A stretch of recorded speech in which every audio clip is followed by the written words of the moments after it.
All right, hello, my friends. Welcome. We're talking about the satanic history of how Earth was created because we are continuing to explore where we left off last time as we take a look at the banned Cathar text, The Secret Supper. And it describes a secret supper in heaven where Jesus reveals the secrets to John about how the Earth was actually created. And it discusses satanic involvement with the creation of the Earth. It discusses how we are actually fallen angelic beings. And what we're going to look at today is very interesting. And it describes how we are sort of the descendants or offspring of the copulation of Satan and angels, which is very interesting indeed, and how this earth serves as a kind of cosmic prison to trap angelic beings. So that's what we're talking about today. We're taking a look at the history of Earth's creation according to this secret text, the Secret Supper, and seeing how the Cathars believed that creation was actually engaged in and developed by Satan himself and his demons, his angels, and how we are actually fallen angels trapped in this trap and prison that Satan created. So that's what we are talking about today. It's going to be good, and I am live. So thank you so much for joining me here today. I'm live on a lot of different platforms. I'm live all over the place, but I do tend to focus on YouTube more. I tend to take a look at the YouTube chat. So I see you all on Facebook and YouTube and all over. But if you're trying to get my attention, YouTube is the best place to do it. That's where I look at the chat the most. I want to give a shout out to our moderators in the chat. I see Susan and Jan. Susan and Jan are in, and Mark. Hey, Mark. Susan, Jan, and Mark are in the chat today. And there are moderators. They're great. They make sure that we can have a healthy conversation, free from distraction. So as we go forward, just listen to what our moderators have to say. They're great. They're making sure we can have a good discussion here today. So we take a look at the satanic history of how Earth was created. It's going to be good. Also, if you enjoy my work and you want to help me grow, you want to help me create more content, bigger content, better videos, you want to help me reach more people, then support over on patreon.com/morgofficial. And you'll get access to all of our members only videos. And we have secret live streams or members only live streams every single week, new members only videos every single week. You can get access to all that by supporting at any tier on Patreon or tier 2 or higher on YouTube by hitting the join button right below this video. And on that note, I also want to give a shout out to everyone who sends stars and super chats today. Stars and super chats, that's how I'm able to do my work and do these live streams and create my videos and write my books and all the things that I do. It's because of you guys, and I appreciate it very much. So feel free to use the super chat feature to ask questions and make comments as we move forward. All right, my friends, today's topic, the satanic history of how Earth was created. That's what we're discussing today as we dive into this banned Cathar text, the Secret Supper, or Interrogatio Johannes, which is going to be really good as we continue to explore the creation of the earth as created by the devil. So that's going to be the topic today, but you know the drill. It takes a little while for people to come in and to know that I'm live. So in the meantime, before we start today's topic, I'm going to be hanging out in the chat and answering questions. So I'm going to be hanging out in the chat and answering questions, like I said. And so, just put your questions in the chat. It doesn't have to be about today's topic. It can be about whatever we talk about on my channel. The Neogenian system, the nature of reality, meta-rationalism, metaphysics, the quantum physics. We talked about quantum physics last week, which was a lot of fun. I really enjoyed that. Hopefully we can do more videos on quantum physics. Check that out if you haven't seen that, by the way. So put your questions in the chat. I'll be answering them. Oh, and as always, remember, the first of my 5 new books comes out May 16th. That's like 2 weeks away. So mark your calendars for Neogenesis, the first of my 5 books coming out this year. And also follow me on Spotify, Dawn of the New Earth. On Spotify, Dawn of the New Earth. Give me a follow there. All right. So with that being said, let me jump into the comments and say hello and see how everyone is doing. Hey, everyone. So nice to see you. I see Eugene Hall sent in a super chat. Thank you so much, Eugene. I appreciate that. Thank you, my friend. I have to adjust this microphone because I am not centered in the chat very well.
I need to get, thank you chat, by the way, for letting me know that there is no sound. I need to pay attention to the chat more, not just go on and on. I need to get a new USB cord for my microphone because it's just unacceptable. It just comes out sometimes. So my question to you is, what the heck was the last thing that I said? How long have I been muted for? How long has that happened? Let me know.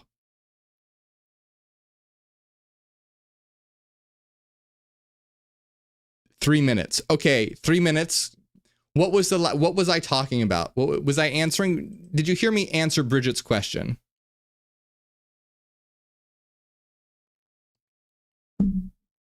Since I went to the board? Oh my God. Well, that's incredibly annoying. All right. Hey, Lucifer. They says no mic. Thank you, Lucifer, for trying to get my attention as well as heretical response. And Lisa, I appreciate you all letting me know that there is no sound. But now there should be sound and all should be good. So I was going on answering Bridget's question. Let me answer Bridget's question quickly so that I don't ramble for a long time. So I'll try and answer Bridget's question very, very quickly. So Bridget says, at the end of time, will it be like a giant, and I'm not going to say that word because YouTube won't like that. At the end of time, will it be like a giant intercourse session, let's say? Or will we have evolved past having bodies? The Bible calls it a wedding, not that the Bible is true. Okay, so I rambled on quite a long time about this, so let me try and answer it very quickly. At the end of time, it will be so beyond what we are familiar with experiencing in this particular reality. It will be beyond those concepts. There will absolutely be a union of sorts, but it won't be a union of sorts as we're familiar with it today. So think about a dog. Like a dog, what does a dog like to do? Dogs love bones. Bones are great. So if they think of like the perfect state, what would the perfect state for a dog be? Lots of bones. But would a human care about, a world with lots of bones? No, human wouldn't give a crap about that. So likewise, thinking about the end of time in terms of human terms, yeah, humans really enjoy the intercourse, so they might imagine it as being a vast intercourse session. However, we will be, so beyond that way of experiencing reality, that absolutely there will still be a union involved, but it will be a union that is much more intricate and advanced than what we're capable of experiencing right now. And so you say in the Bible, it calls it a wedding. Yeah, so in the Bible, when it speaks of a wedding, this is allegorical, an esoteric allegory for the union of opposites. Often it's representative of the union of masculine and feminine qualities, and sometimes the union of the lower self with the higher self, specifically with regard to the end of time.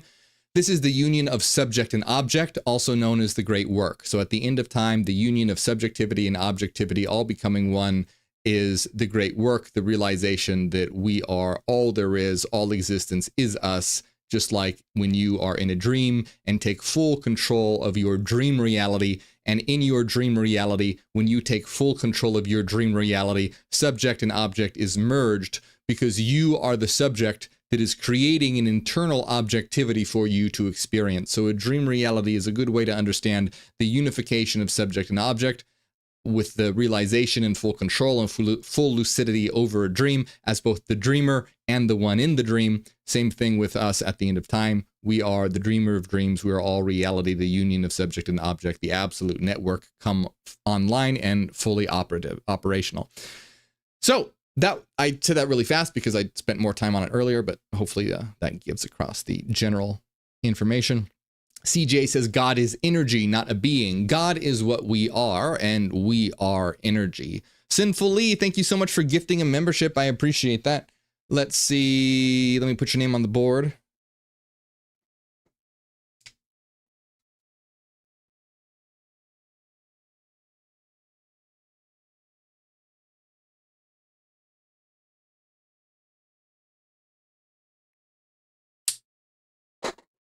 Okay, perfect.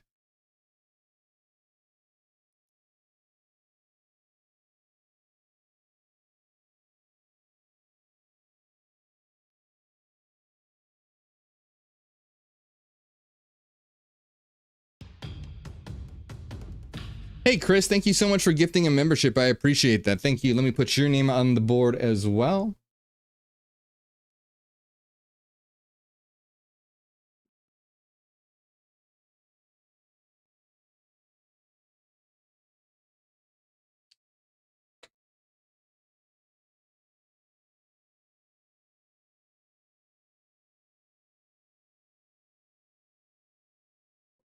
Man, it is getting so incredibly hot. Let me tell you, it's getting so hot that my air conditioner cannot keep up with how hot it's getting, and that's very annoying under these lights. But hello, everyone. So Brent Richards says, love this topic. Yeah, so today's topic is the satanic history of how Earth was created. It's going to be really good as we dive into the Cathar text that reveals that we are fallen angels trapped on Earth in a cosmic prison created by Satan, and that we are the descendants of the copulation of Satan and angels. We are the descendants of Satan and angels. It's going to be really good. I'm really enjoying this Cathar text. I think you will as well as we continue to read it. The Secret Supper, it's called, or Interrogatio Johannes. That's what we are reading today. We're just waiting a little longer for more people to come in. So please hit the like button so that more people will come in here. Always have to remember to center, stay centered. All right. Let's see. So please hit the like button so we can get more people in here. And in the meantime, I'm answering questions. So hit the, so put your questions in the chat. And by the way, I'm streaming to many different platforms. So if you're trying to get my attention, the best way is to get my attention through the YouTube chat. I look at the YouTube chat the most. So just FYI. Sinfully, did you gift another membership? I appreciate that. So let's see.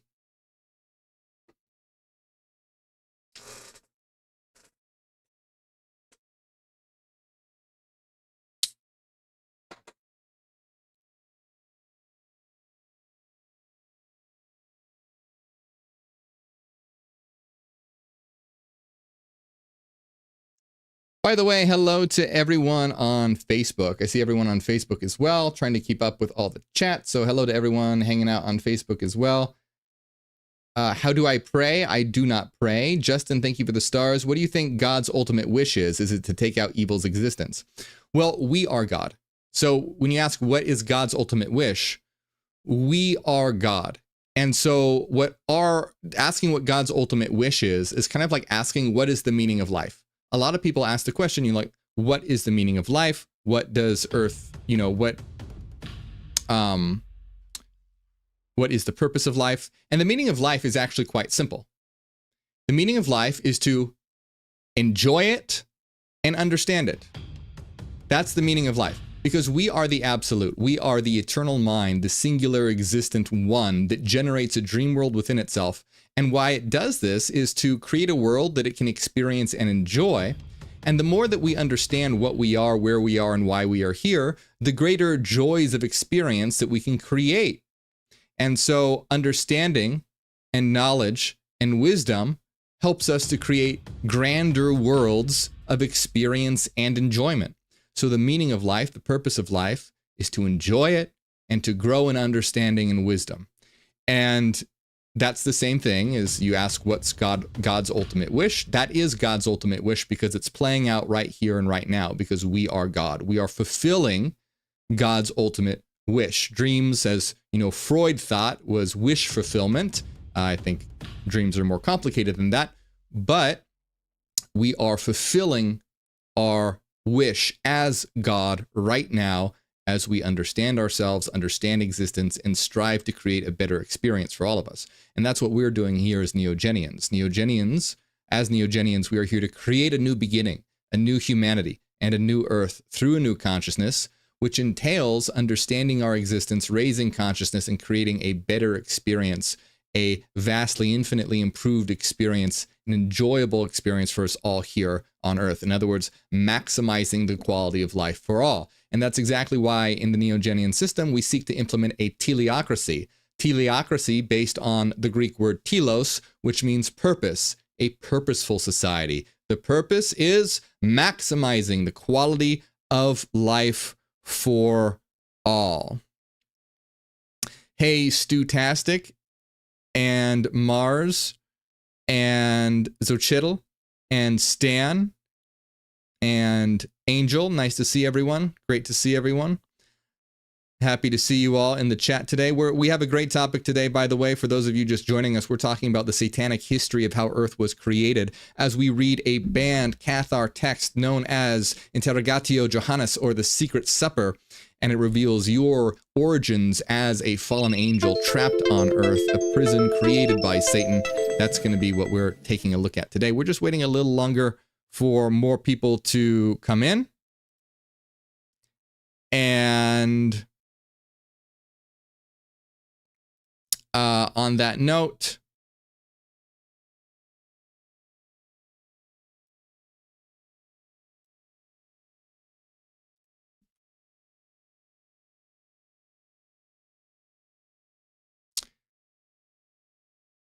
okay, sorry, just there's so many notifications. I need a third monitor. You know, I have two monitors. I have a monitor for, you know, just the different things that I have to deal with, like notifications and adjusting stream settings. And I have a separate monitor for the chat. But there's so many chats now. I think I'm going to need a third monitor pretty soon. Hey, everyone. Nice to see you. Thank you to Justin Littleton for the stars. Says, "Oh wow, that's an insightful explanation." I try to make my explanations insightful. I mean, that's try to add as much value as possible to the questions you ask. So that is the goal. A lot of people that I need to put on the board here.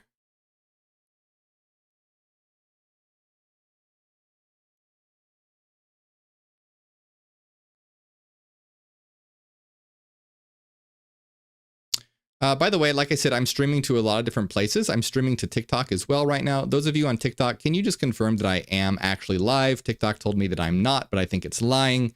I believe that it's lying to me. I think that everything is fine. Okay, so let's see. Let me catch up. There's so much happening, so much going on right now. Christopher Smith, I got you on the board, right? Yes. Who did I miss anyone? Sinfully, I got you on the board twice. We're good here. LaDonna, did you gift 5 more memberships? Did you do 5 more? Let me see, is that right? You did. Thank you so much for 5 more gifted memberships. I appreciate that. Thank you, LaDonna. That's really nice of you. Holy shit.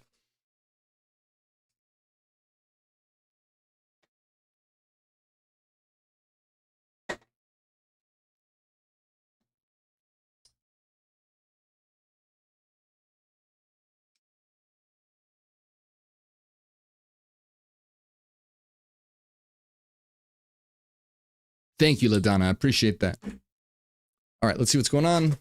More comments to get to. Taylor Jade, thank you for that super chat. Taylor, I appreciate it. Taylor Jade says, is there a specific teacher or guide that led you to where you are? And just so you know, Hyperianism is now defunct. We are not Hyperion or Hyperianism. We are Neogenian. So this is Neogenian, the Neogenian system. Just FYI, I know you didn't know that, but just throwing that out there for anyone who may be new. I feel like you're the only one that has broken through a massive amount of people. Will there be another you in generations to come? Well, that's a really nice thing to say, but okay, so let me break this down a little bit. Is there a specific teacher or guide that led me to where I am? No, absolutely not. I have gone through this process myself through a dialectical journey of seeking truth. And this leads into the question of, I feel like you're the only one who's breaking through. Will there be another you in generations to come? Well, here's the thing. With my work in creating these videos, in creating Neogenian content, in releasing the videos that I'm releasing, my goal is to give people the tools to be able to reach higher consciousness themselves. So this is about, look, what I did was I sought truth. And I did so in a way where I put reason as the guiding function and organized my mind according to metacognition, concept networking, and phenomenological experience. And every single one of you has the ability to do the same thing. So I don't really look at myself as, oh, this special, unique person or whatever. Like, to me, I feel like my level of consciousness should be average. Now, most people in this world, unfortunately, are not at very high levels of consciousness, but we should get to the place in the world where the things that we talk about here on this channel should be common sense. Right now, they're looked at as very controversial and esoteric and out there, and sometimes like high-level philosophy, etc. But really, the concepts that we discuss here, we want to get the world to a place where this is common sense. This is average discussion, because it should be. And there are so many other things that we can explore as well. We can go much higher than this and beyond this, but we have to start somewhere. So the goal is to create a new world where there isn't any kind of savior figure. I never want anyone to think of me as like a savior figure. No, blech, that's gross. No, thank you. The whole point is that we are all our own saviors. I saved myself, and you can save yourself, and every single one of you can save yourselves, and together we can save the earth and create a new earth. And that's what's important to remember. As long as we're looking to some external figure or some figure other than ourselves and us together as a collective, we will never make progress. Only when we acknowledge ourselves and us as a collective, we will create true, lasting, sustainable change across the earth for generations to come, into the end of time, until we no longer are even associated with Earth and evolve past the physical domain of the holos. But really good question. Thank you for answering that.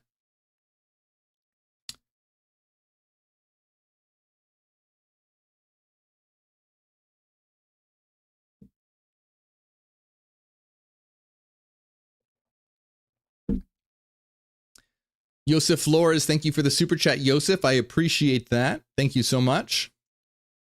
Angela, thank you for the super chat. That's really nice of you. Says, I love the new accessory. Morg looks great. Watching you on my brand new iPad I got for Mother's Day. Oh, thank you. Yeah, I'm glad you like it. I like it as well. It is made of iron, so it's particularly heavy, but I do like it. I think it's very cool. I'm glad you like it too. Laura, thank you for the super chat. Laura also says, what is the cool thing on your neck? Glad to be here. Yes, so it's an iron choker. That's what it is. And I'm glad you like it. I like it. I think it's pretty cool. I enjoy it. I'm glad you do too. Finley Buckard, thank you for the super chat. Tip your gnosis tender? Oh, are you saying like tip? That's funny. I couldn't forget what you were talking about for a while there. Thank you, my friend. Christopher Smith, thank you for the super chat. Says, I read further on the Secret Supper after the last stream because, I couldn't wait. Nice. But I can't wait to hear your take on it. Insightful as usual. Awesome, yeah. And you guys can read all these for free on gnosis.org, by the way. Nanu, thank you for gifting 5 memberships. That's so nice of you. Thank you guys with all the membership gifts today. So let's see, that's Nanu.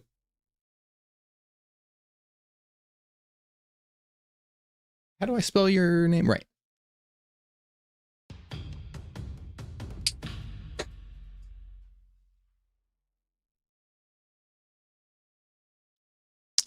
Thank you so much. Appreciate it. All right, all right. Priscilla Goldston, I'm glad you enjoy my work.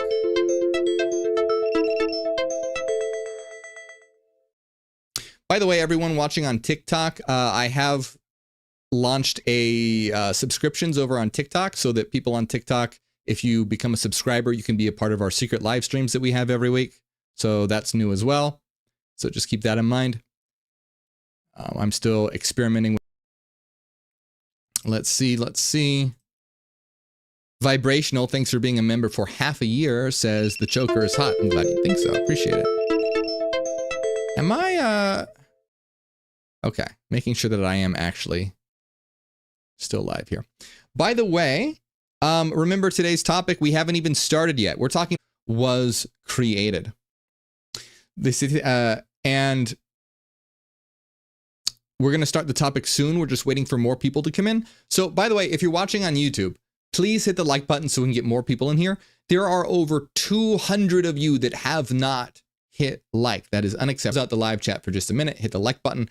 then bring the live chat back up, and you will be guaranteed to receive up to $30 million. No, I'm just kidding. No, nothing will happen. Just do it because it's helpful. Please, pretty please. Meggie, how I say your name? Thank you for the super chat. Says, I walk with God from this day forth. We not filler. Okay. Okay. All right.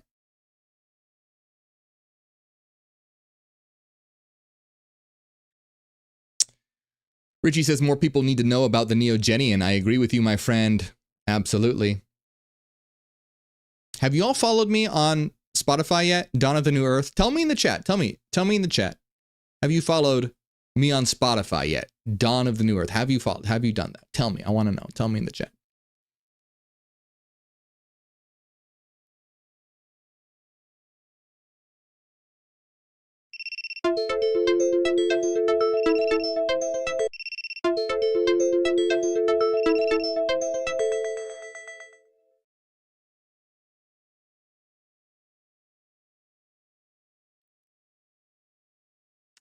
So it's lagging a bunch of times. Hopefully that doesn't continue to happen.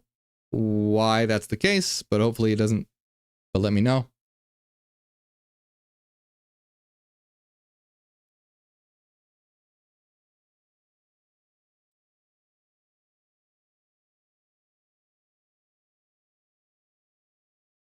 Is it lagging?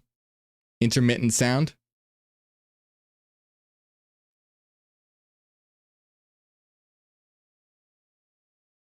Whole lot of lag tonight. I don't know why that is. Not sure why that is.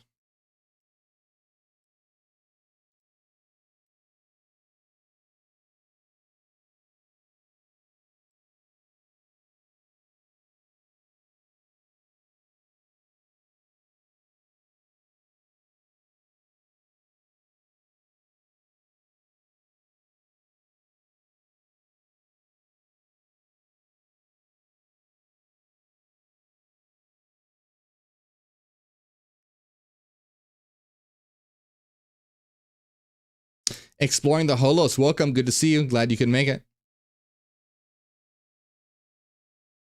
I got to do something about my notification system. What's wrong with my notification system? Patricia, thank you for gifting a membership. Appreciate it. Thomas Crown, I'm glad you like my work.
All right. How's that?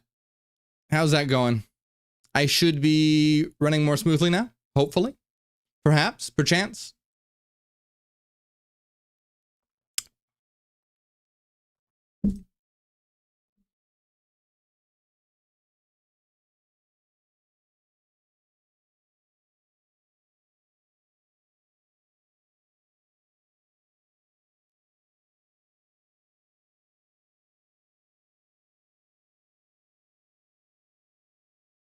All right. Just a moment.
Hello.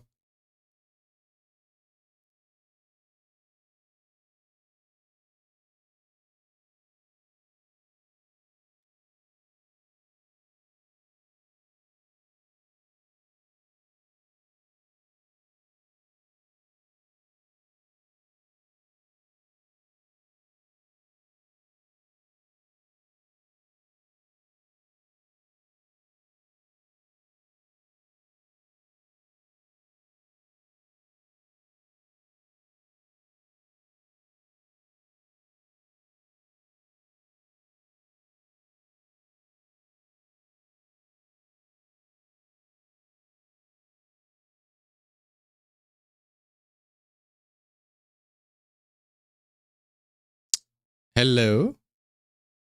Is all good? Is everything working fine? Hopefully. It should be.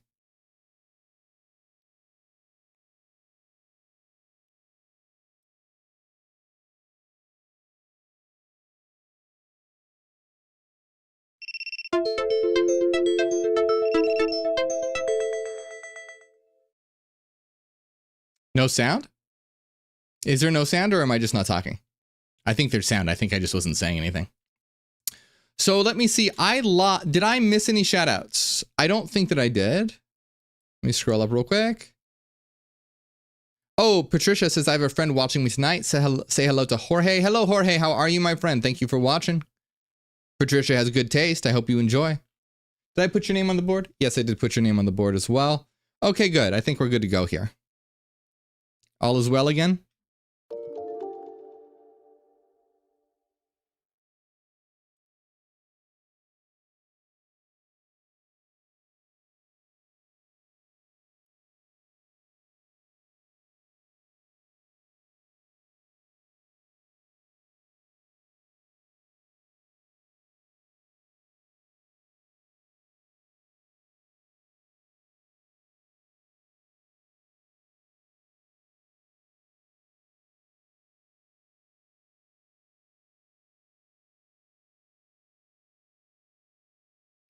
Just a moment.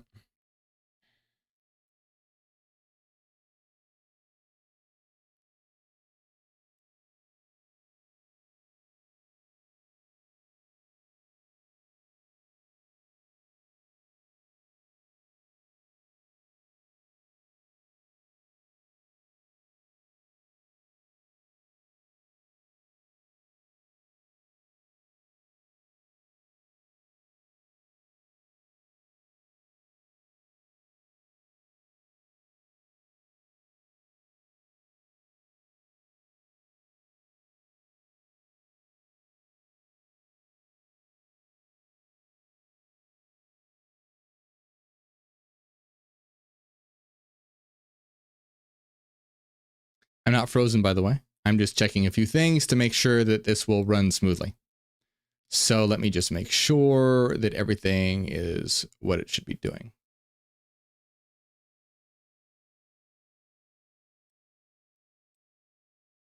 Yeah. Okay. I have adjusted settings. Settings have been adjusted. So hopefully now there won't be any problems. We'll see. There might be, but hopefully there won't be.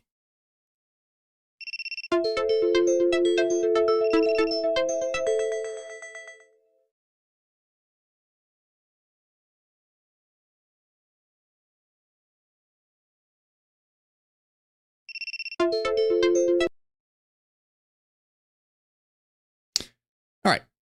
Let me take a look at the chat. And please let me know if it does crazy things, because hopefully it does not. All right, let's see. There goes that chiming thing again. What, you hear chiming? There's chiming happening? Does anyone hear chiming? What does that mean? Nope, did it again? That's loud? What are you talking about? Is there something happening? There's ringing? Hold on. Oh my goodness. There's ringing? You guys hear ringing? Sounds like a phone ringing. I hear nothing. You guys hear, what could that be? Why do you hear phone ringing? Phone ringing. Who? You guys hear a phone ringing? Sounds like a cell phone. What? It's ding, ding, ding.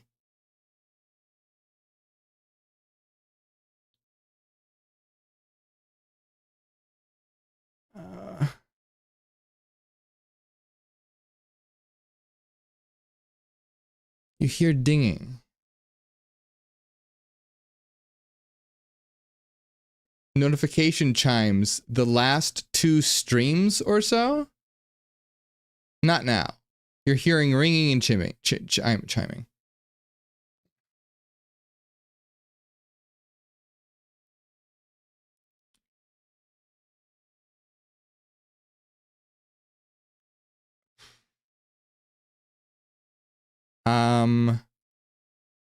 Oh, okay. Okay. I pushed a button. Are you still hearing ringing and chiming? Okay. Tell me.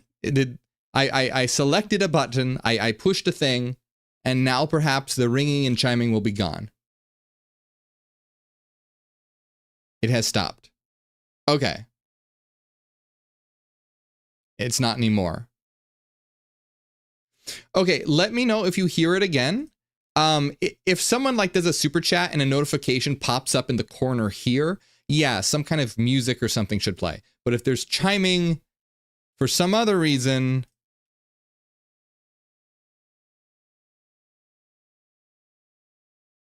let me know and I'll try and figure out what the heck that is, because I don't know what that is. Thank you guys, by the way, for bearing with me. I can't tell you how frustrating it is to stream because they change things all the time and they don't tell you what changes. And yeah, it's just a pain in the butt. I don't know why they don't make it easier for streamers to do their job. But thank you. I appreciate it. Thank you for letting me know. Please continue to let me know if that happens again.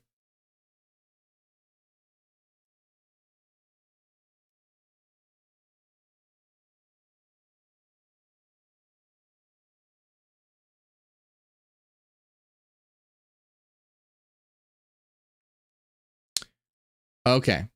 And thank you, Sinfully, for the super chat. And I believe I have all the shout outs done. Okay, great. Now I can actually look at the chat, answer some questions. If you guys have questions, put your questions in the chat. All should be good now. All is well in the world. Hopefully, fingers crossed. Today's topic is the satanic history of how Earth was created, as we take a look at the banned Cathar text known as Interrogatio Johannes, or the Secret Supper, as it reveals our angelic origins and the creation of the Earth by the devil. That's what we're taking a look at today. We're just waiting a little longer, especially because we had some hiccups here, for people to know that I'm live. So please hit the like button so more people will come in here, and put your questions in the chat. I'm answering questions while we wait for more people. It doesn't have to be about today's topic. It can be about whatever we talk about in the chat, or whatever we talk about on my channel here. Richie Ray says, good topic. I'm glad you think so, my friend. Do I have any thoughts on Billy Carson? Okay, so look, I have not seen very many videos on Billy Carson, so I can't really say one way or another. All I know is all I know is that Billy Carson heavily pushes the Emerald Tablets of Thoth, which are obviously fake. And that's a big red flag in my book.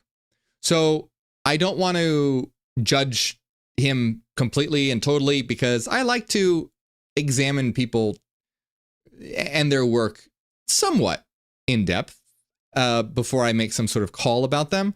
However, I will say it is a very big red flag that he promotes the Emerald Tablets of Thoth so much when they are clearly and obviously not real. So I would say be careful.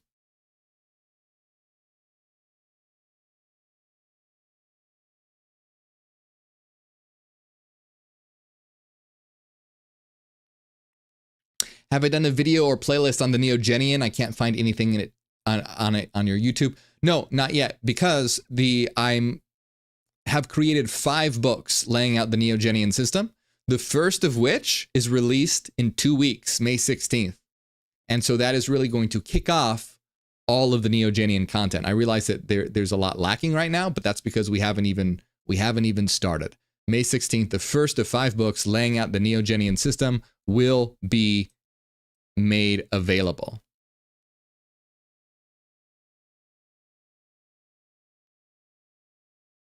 Dimensions of Madness, nice to see you. Kimber London says the Emerald tablets are fake. Oh gosh, I wish I knew that before I read the audiobook. Quite boring, not gonna lie. Yes, so I did an entire video about the Emerald tablets. You can find it on my YouTube channel. Look up the Emerald. I've done multiple videos on the Emerald tablets. So there's the Emerald tablets of Thoth and then the Emerald tablet of Hermes Trismegistus.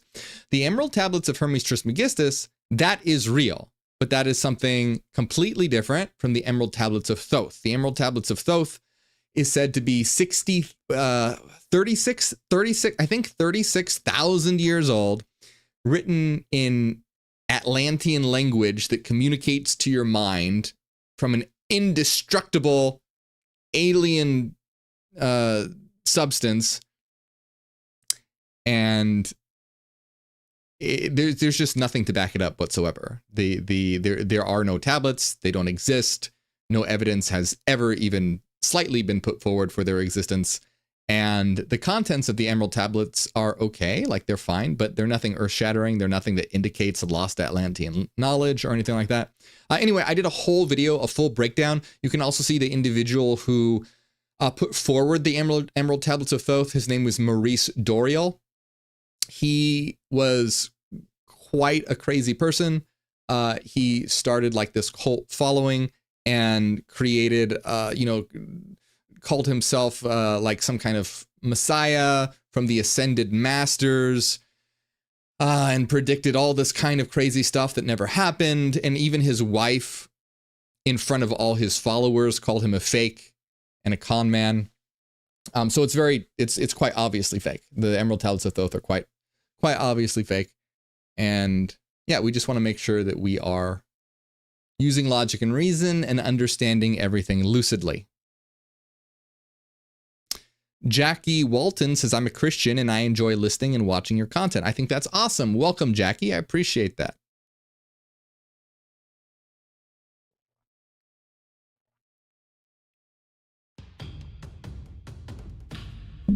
Oh, Venomous Rose, thank you so much for being a member for 2 years. Says, hi, Morg. I just wanted to send some love and appreciation to this channel. Already a member for 24 months. Nice choker, by the way. Well, thank you so much, and I appreciate that. 2 years of support, that's a long time. I appreciate all of it, and thank you for being here. I'm glad you could join us here tonight. Nice to see you. Casualty says, somebody tell the Spirit Science YouTube channel. Yeah, that's another channel I would watch out for, Spirit Science YouTube channel. There's some interesting stuff on there, but there's also a lot of absolutely bonkers ideas as well. Vandal V. Purdy, thank you for being a member for 13 months. Says, hey, Morg, 13 months. I just wanted to ask if you're going to tie LaVeyanism? So like LaVeyan Satanism into this talk and what you think of P. Diddy over there. I don't know anything about P. Diddy, so I can't comment on that. As far as LaVeyan Satanism really doesn't have anything to do with what we're talking about today. We're talking about a banned Cathar text that puts Satan as the creator of this world, which is, completely different than the idea of LaVeyan Satanism put forward by Anton LaVey. I will do videos on LaVeyan Satanism at some point in the future. My position on Satanism is that it's a great alternative to Christianity. It's much healthier than Christianity, but LaVeyan Satanism is not something that I promote or push forward personally. I think that it's lacking in a lot of areas. If you're a Satanist, I don't have anything against you. Like I said, I think it's a great improvement from Christianity, and a lot of, Satanists are very proactive in humanitarianism, which I think is really cool. But I personally am not a Satanist, nor do I promote Satanism. I am a Neogenian and promote the Neogenian system. ATAC says, hello, Satanist here. Well, welcome, my friend. You are more than welcome. Satanists and Christians alike, welcome. Do I believe in a multiverse? No, I do not believe in multiverse, because multiverse breaks Occam's razor. It breaks logic and reason. It breaks the principle of sufficient reason. And ultimately, multiverse is rooted in a materialist ideology and stems from the many worlds interpretation of quantum mechanics, which is a way of trying to explain quantum mechanics in a materialist way without invoking a metaphysical reality. So basically, what this means is, in a nutshell, is that a lot of New Agers and mystics and spiritual people jump onto the idea of multiverse because they think it sounds spiritual. But multiverse is actually not spiritual. It is anti-spiritual. It is the opposite of spiritual, and I'll tell you why. Multiverse comes from the many worlds interpretation of quantum mechanics, which tries to replace the spiritual domain with an infinity of material domains. That's why there's a multiverse, because it attempts to explain reality in terms of rejecting the metaphysical, rejecting the immaterial, rejecting the spiritual, and in its place putting forward an infinity of material universes. So I don't support multiverse, and it must be understood that multiverse is not a spiritual position. It stems from an anti-spiritual position. Casualty says, so is the metaphysical spiritual not capable of creating multiple instantiations of reality? Yes, it absolutely is, but not in terms of multiverse. So there is a difference between multiverse and creating what we call in the Neo-Genian system collective frequency domains, or CFDs. So here's the difference. Imagine multiverse as being an infinity of TVs, each TV playing the same show, each one slightly different. That's multiverse theory. Infinity of TVs, each show being slightly different, but ultimately the same show. Our position, the Neo-Genian position, is that there is one TV with a near infinity of channels within the context of that one TV that one can change to by tuning your consciousness to different realities. So this is different from multiverse theory. It leads to the creation of what one might think of as new realities or new dimensions, but not in terms of materiality, in terms of new channels being created that consciousness can tune to. So in this system, it's founded on a metaphysical system. It's founded on an immaterial system. It's founded on a spiritual system, always founded in logic and reason, in meta-rationalism. It's not materialist, which multiverse is materialist, why you would have many physical, let's say, TVs, as an example. Jackie Walton says, what is Neo-Genian? That is a knowledge system that aims to create a new beginning, a new humanity, and a new earth through a new consciousness. I am putting out 5 books on exactly what the Neo-Genian system is, and the first one comes out May 16th.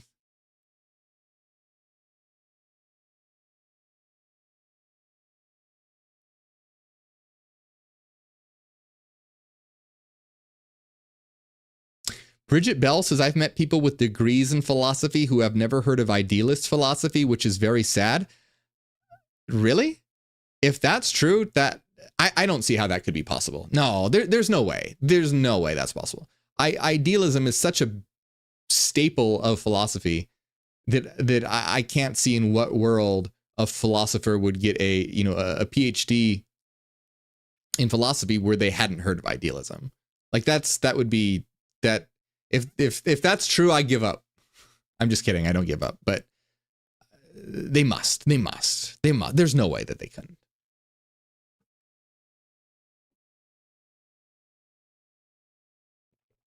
Thomas says, will your first book come out in paperback as well as digital? It will come out in paperback and hardcover as well. Hardcover is pretty nice, by the way. I think it's pretty cool.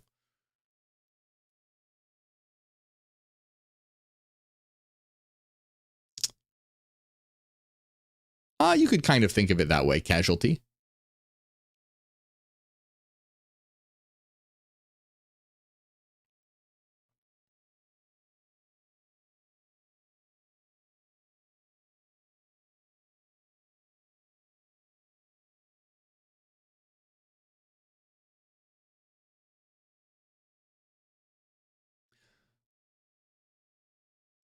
Holy cow. Thank you. I'm not, there's someone named Holy Cow. I'm not saying Holy Cow. Holy Cow, thank you for becoming a member on YouTube. I appreciate it.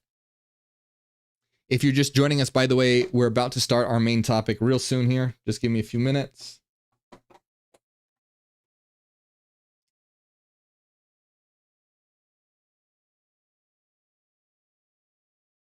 Vandal V. Purdy, thank you for being a member for 13 months. Vandal says, hey, Morg, 13 months. I just wanted to ask. Oh, I answered that already. Miranda, how are you? Thank you for the super chat. It says, Sinner or Hellborn for Has Been Hotel Art of You. Oh, okay. Hellborns, I'm confused. I don't really, I know that sinners are people who were human once and then died and now they're demons. And the Hellborn, aren't they like little critters? Aren't they like the little dragon critters or aren't they more like animal type things in hell? If so, no, I don't want to be a little critter. I'd prefer to be a sinner if that's the case. Angela says Marv needs to be here. Marv's not working. Oh my God. Why does everything break on live streaming? Why? Well, I guess Marv's just not coming in today because I don't want to deal with it. Well, Jackie Walton, that's very nice. Thank you. Hey, Austin, how you doing?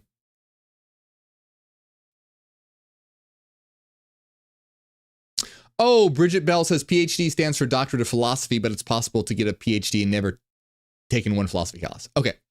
Yes, I thought you meant they have a PhD in philosophy, not that they just have a PhD. Yes, in that case, you're absolutely right. And I would agree with you that unless one has a PhD in philosophy, most PhD individuals probably haven't heard of idealism. Idealism is usually relegated to those who are involved in philosophy who know about that, which is ridiculous. It's crazy that that's the case. But yes, that yes, that makes much more sense. Thank you for clarifying.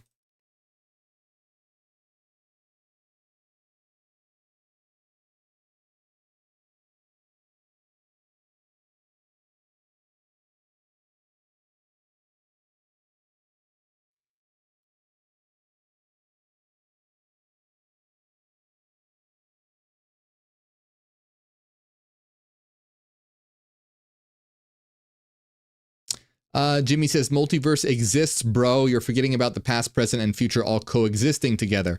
I don't believe that the past, present, and future coexist together. Archangel, thank you for the super chat. I appreciate it.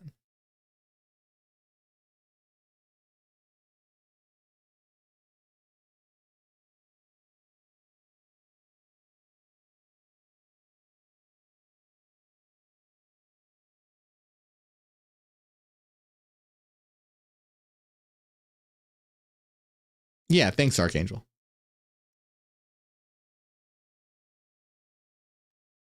Michael, how are you, my friend? Nice to see you. Thank you for that big super chat. I appreciate it. Says, hi, Morg. Have you considered my suggestion on a study and topic about the Essenes/Ancient Ones and the Law of Light? And was John the Baptist and Jesus taught by the Essenes? No, I haven't had time to look into that, but that is something that I want to do eventually at some point. It is on my to-do list to look into.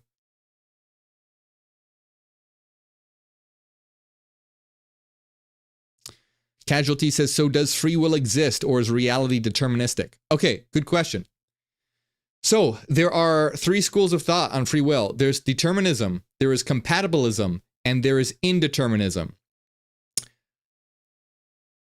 Determinism is always called determinism. Compatibilism is sometimes called soft determinism, and indeterminism is sometimes called libertarianism. That doesn't really matter though. So there's determinism, compatibilism, and indeterminism. And you asked the question, does free will exist or is reality deterministic? So these are not mutually exclusive. Compatibilism is specifically the position that free will can exist in a deterministic system. And this is our position in the Neogenian system, is that free will does indeed exist and that reality is deterministic. But it is not deterministic in terms of a physical universe. It is deterministic in terms of a metaphysical reality. So you could think of it as a metaphysical determinism or a mental determinism or self-determinism. So each and every one of us is a zeta or a soul or an eternal mind of infinite mathematical energy, and every single one of us are our own self-determining deterministic systems. So determinism does exist, but we determine ourselves. The physical universe does not determine our actions. Our own volition determines our actions. So determinism does exist, but not in terms of scientific materialism or a physical determinism, in terms of a mental, internal determinism. So really good question.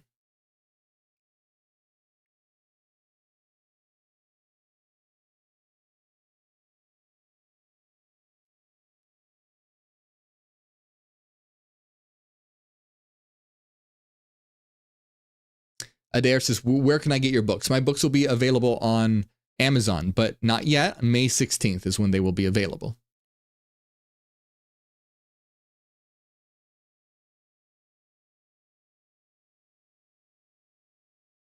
Yeah, Alan Cito, you are correct. Good point.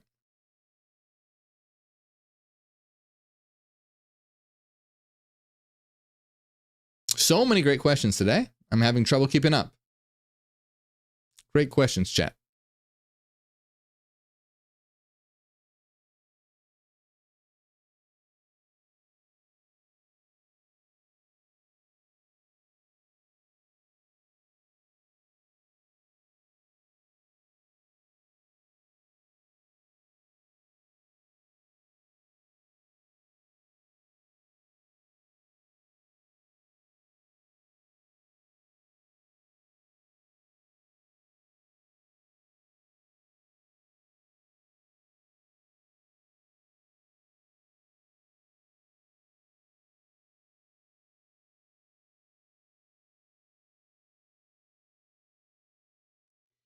All right, are we ready to start today's main topic? What do you guys think? Should we begin? Should we start? The satanic history of how Earth was created? What do you think? What say you?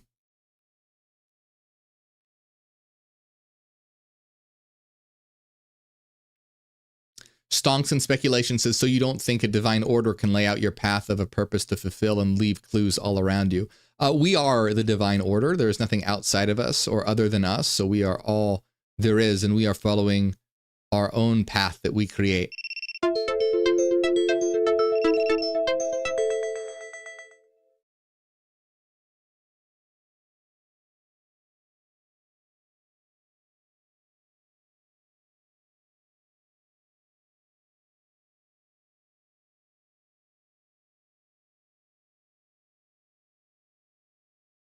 By the way, for those asking about my book, it's called Neogenesis: Dawn of the New Mind. You can pre-order the digital edition right now on Amazon.com, just FYI.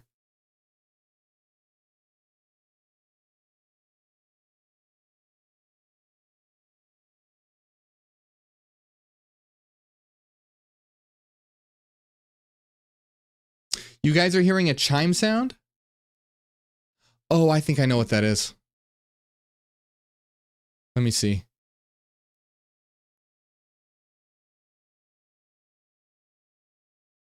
Hold on, I'm turning my volume up to see if I can hear it.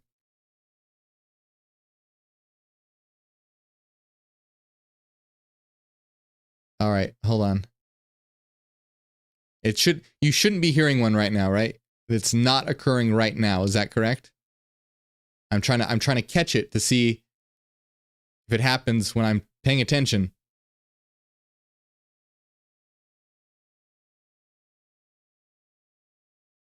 Okay, I think I know why that is.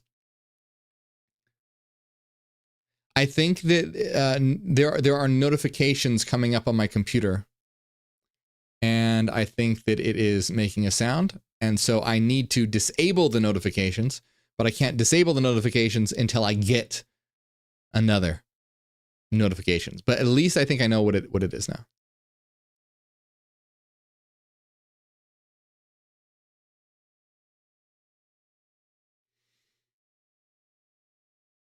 Hey, Melanie, thanks for joining. Okay, here, let me tell you what I'm going to do. Because there's so much going on, and it's hard for me to keep up with everything. And I need to streamline stuff behind the scenes to make sure that there's not weird chiming going on or things disconnecting. What I'm going to do right now is disconnect the live. I'm going to end the live stream on TikTok. So if you're on TikTok and you want to hear today's topic, come on over to YouTube. I'm live right now on YouTube. So if you're on TikTok, come on over to YouTube and you'll find the chat there. And we'll be talking about the satanic history of Earth's creation. Okay? So everyone on YouTube, you're good. We're going to start right now. But if you're watching on TikTok, come on over to YouTube. Sorry I have to do that. It's just TikTok is being annoying. And it's sending me all kinds of notifications and all kinds of ridiculousness. And it's making it difficult to stream. So if you're on TikTok, come on over to YouTube. I will stream to TikTok more later. Not today, but at some point. Okay. Thank you, my friends. See you over on YouTube.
Okay. So hopefully there will no longer be any chimings or weird noises. Let's start. I'm just going to get some water and then we'll begin.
And you know what I just realized? I haven't had my backlights on this whole time.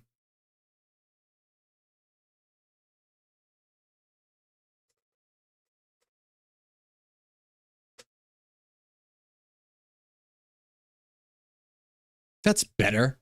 That's so much better. Look at that. Look how much better that is.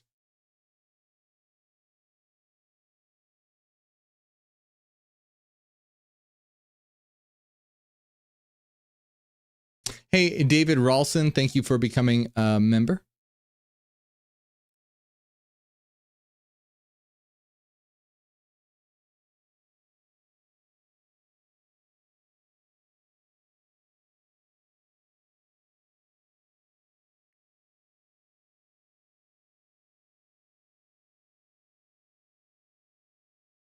Okay, let's start today's topic. It's a good one.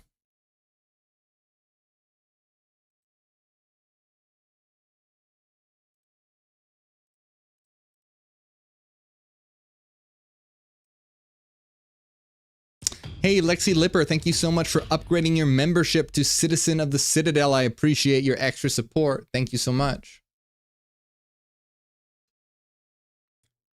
Okay, let's start here.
Hey, Sushka's Canaries, thank you for becoming a member. I appreciate it.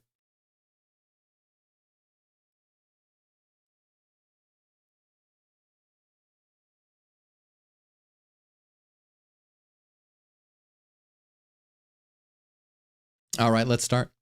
Have you ever looked around you and thought that, hey, maybe this place is hell? Well, that's exactly what the Cathars believe. They believe that it was actually the devil who created Earth as a cosmic prison to trap souls, and that you and all of us are actually fallen angels trapped in the material world. So today we're exploring one of the Cathars' secret books called Interrogatio Johannes, or The Secret Supper, where Jesus reveals the creation of the earth by Satan and the entrapment of souls. It also explains how we are the offspring of Satan and the angels and descendants of these merged beings. It's going to be very interesting as we explore this. Like I said, well, I didn't say it yet, but last week we read the first part of this book. We're going to continue reading it today. If you didn't see the last part, that's okay. You don't need to make sense of what's going on here, but it is there. There's a whole playlist on this book. So let's begin. We're talking about the satanic history of Earth's creation. Now, before we do, as always, please like and subscribe, because remember, my channel is about raising consciousness. It's not just about entertainment. It's about spreading information so that we can create a new Earth. So make sure you hit like and subscribe. It helps the algorithms show this to more people. On that note as well, please follow me on Spotify. My Spotify podcast is Dawn of the New Earth. Also, that helps spread this information, like I said, and you can access all these videos there. And let's see, remember, my new book comes out on May 16th, the first of 5 books I will be releasing this year, all about the Neogenian system.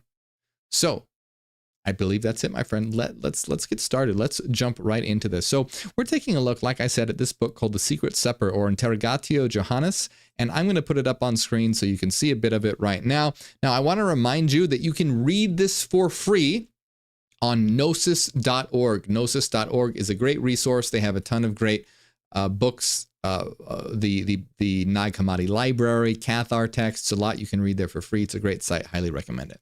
All right. So what happened last time we read The Secret Supper? Well, if you recall, last time we read The Secret Supper, it was describing how Satan wanted to become like God, and he convinced a third of the angels to join him.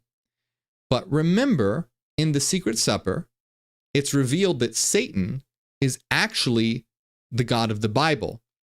So it's a little bit of a mind twist to remember that, because we're so used to thinking in terms of Christianity. But remember, when Cathars are talking about God, and in The Secret Supper, when it's talking about God, they mean the God of light, the God who created the spiritual domain. When they talk about Satan, they're talking about the God of the Bible, the one who created the earth and the material domain and Adam and Eve. That is Satan in their eyes.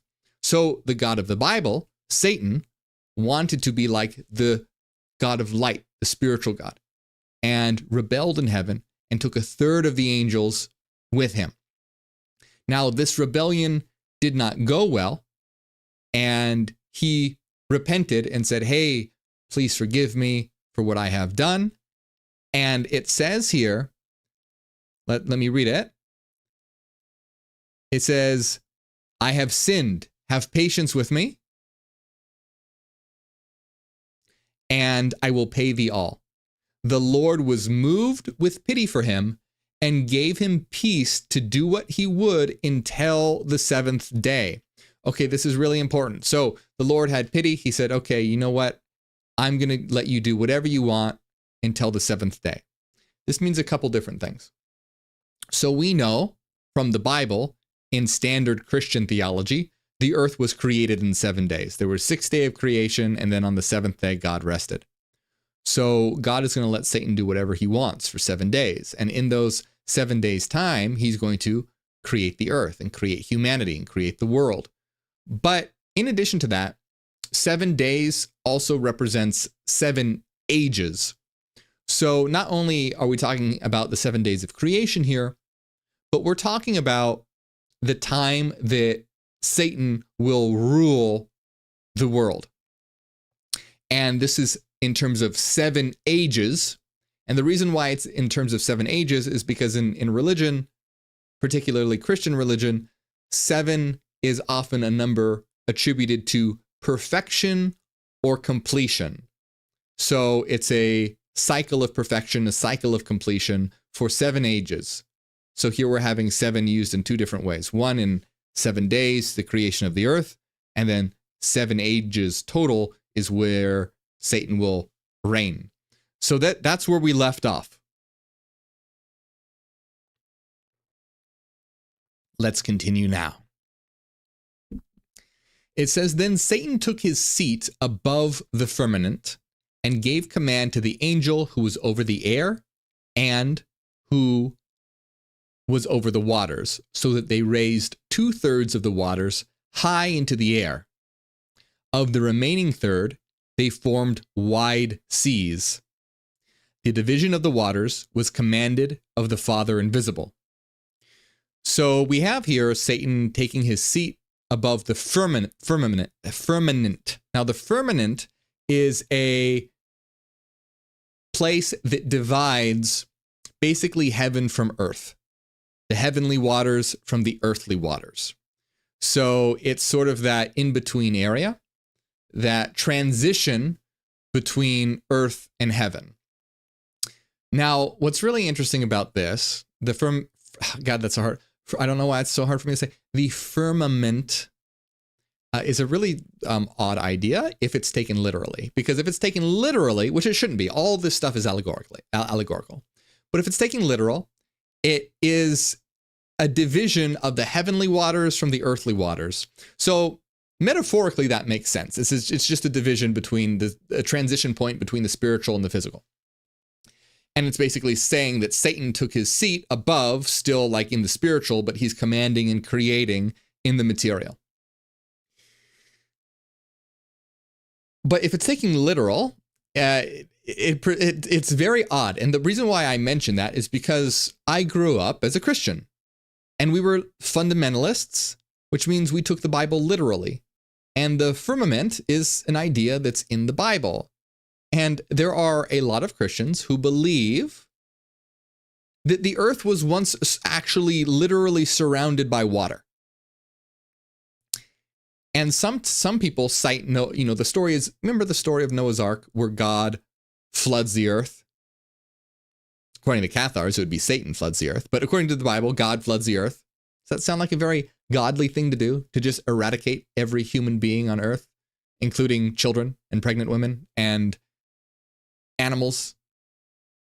Does that seem fair at all? No. Anyway, I digress. But anyway, there are some Christians who believe that the water from the flood came from the waters above the firmament, the heavenly water. And that's why the earth isn't surrounded by water anymore, because, they used up, earth used to be surrounded by water, but they used up all the water because that's what God had fall on earth to flood the world. There are some Christians who believe that. Now, as for us, like my how I was raised, that was kind of iffy. I remember we didn't really know. It was like, well, maybe that's true, but it does sound kind of weird. I guess that was one of the edges of sanity that, like, talking snakes, that's fine. People being raised from the dead, water into wine, all that's fine. But the earth being surrounded by water, that was a little out there. So I wasn't taught that it was completely true. I was taught that, well, maybe, we don't really know. Maybe it stands for something else or whatever. But anyway, I think that I just wanted to put that out there because it shows you how funny it is and what ridiculous theories you come to when you take this stuff to be literally true. It's not literally true. It's allegorical. So anyway, let's continue here. We're basically having Satan commanding two angels, right? So he's above the firmament. He commands two angels. One's in charge of air. The other's in charge of water. And he directs them to lift 2/3 of the world's water into the air and uses the remaining to form large seas. So he's doing stuff with water and air and forming seas. That's essentially what is occurring here. Let's see. Again, Satan bade the angel who was over the waters take a stand upon the two fish. Two fish. What two fish are we talking about here? Well, remember last time there was the idea that Earth was on two fish. And so we have the idea that Satan is taking control of these two fish, which means basically Satan's taking control of the world. That's what this is. That's what the allegory here is for. Standing on these two fish is taking control of the world. Again, silly, but allegorically, it makes sense. So take a stand upon the two fish. Essentially, we're taking control of the world here. And the angel raised the earth upward with his head, and dry land appeared. When he took a crown, okay, so now when Satan took a crown from the angel who was over the air, from half of it he made himself a throne. And when he took a crown from the angel who was over the waters, from half he made the light of the moon and half the light of the day. So you see how Satan is beginning to take all of these powers. He's taking these crowns from the angel of air, from the angel of waters, and he creates his throne and the light of the moon and daylight. And from precious stones, he made fire. And from fire, he made all the hosts of heavens and the stars. And from them, he made angels, his ministering spirits, according to the plan of the governor most high.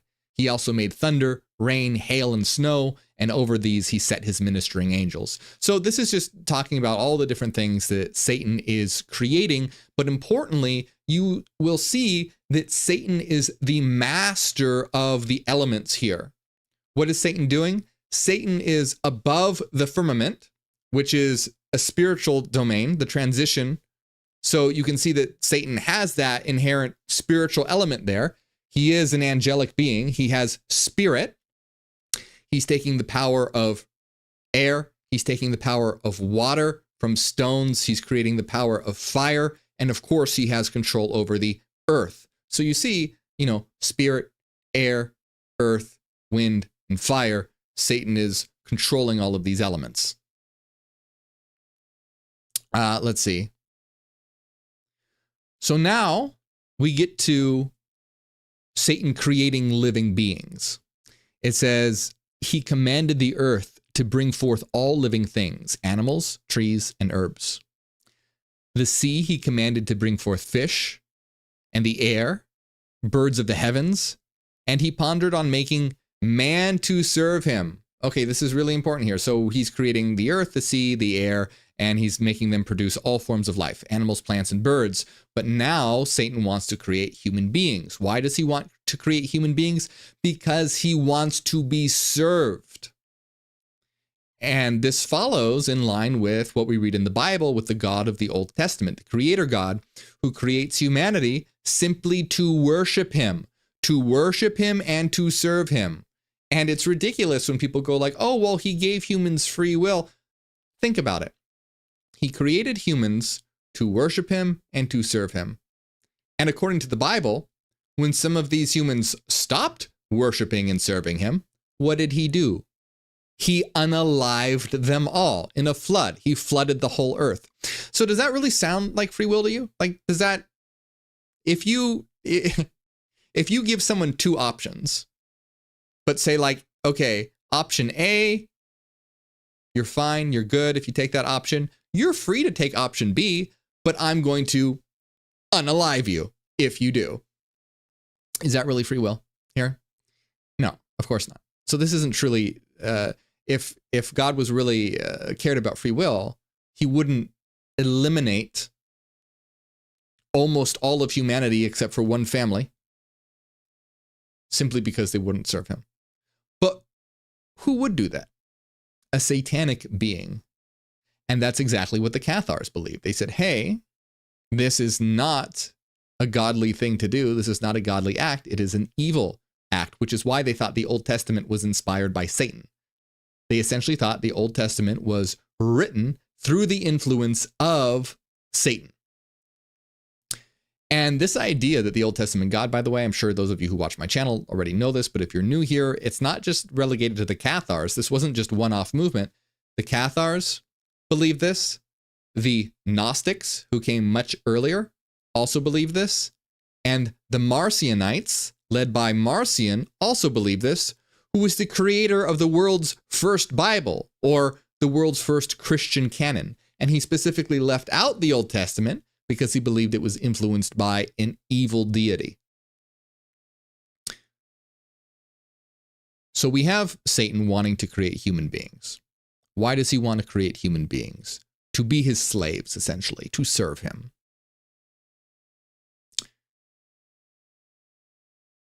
And he pondered on making man to serve him. He took the clay of the earth and made man like unto himself.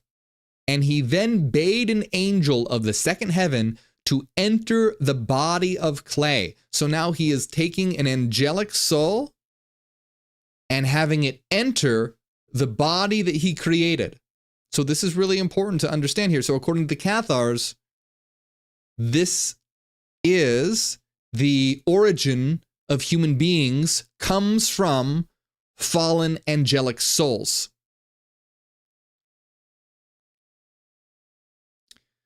Of this body, he took a part and made another body in the form of a woman, and bade an angel of the first heaven to enter into it.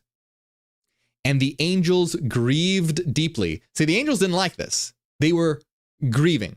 They were saddened. Why were they saddened? Because they had to take on mortal human forms. The angels grieved deeply that they thus had a mortal form imposed upon them, and they now existed in different forms. And Satan bade them to perform the works of the flesh in their bodies of clay. So now, Satan commanded them to commit evil, essentially. But here's the interesting part. They didn't know how. They didn't know how to do it. They didn't know how to be bad. It says, sorry, the text is very small. And I keep losing my place. Here, this will help maybe if I highlight it. And Satan, yes. So, and Satan bade them to perform the works of the flesh in their bodies of clay, but they did not know how to commit sin. They didn't know how to do it.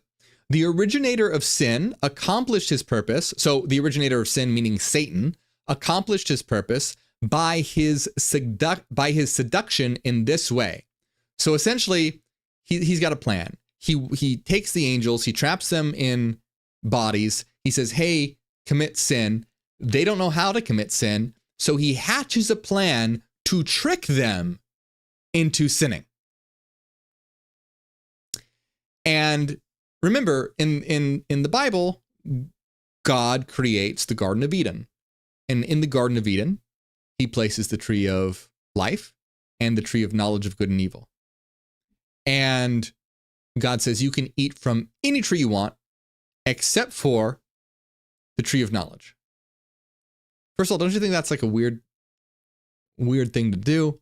Anyway, again, Christians try and say, oh, well, it's free will. God did it because it's still weird. It doesn't really make sense.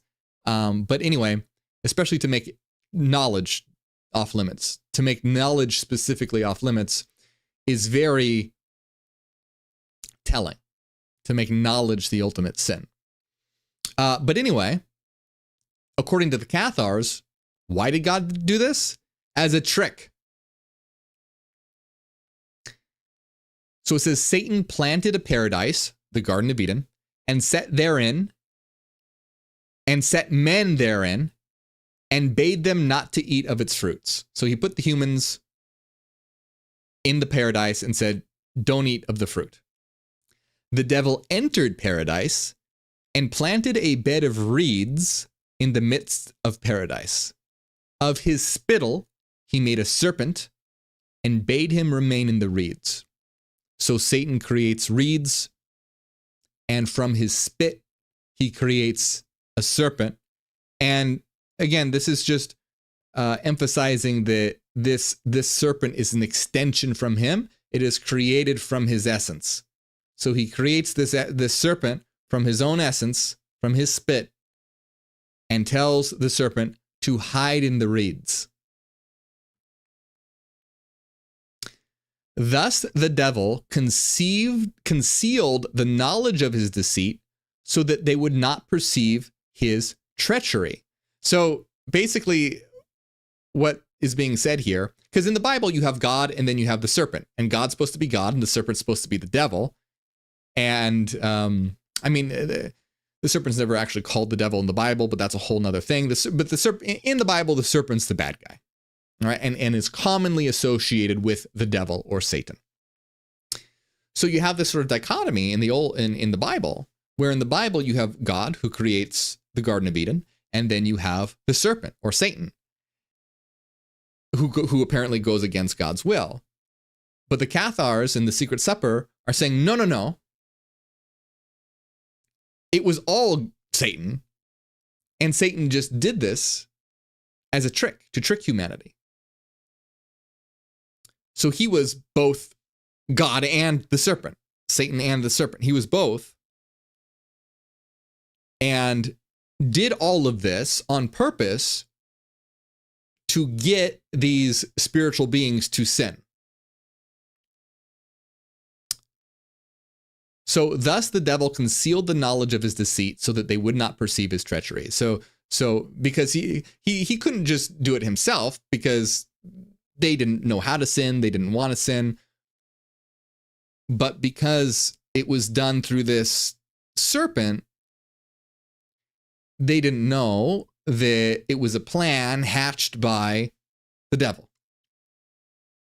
So he went to them saying, eat all of the fruit in paradise, but of the fruit of good and evil, eat not. All right. So we know this story, same story in the Bible, except it's coming from the devil. Eat of all the fruit that you want, except for from the tree of knowledge of good and evil.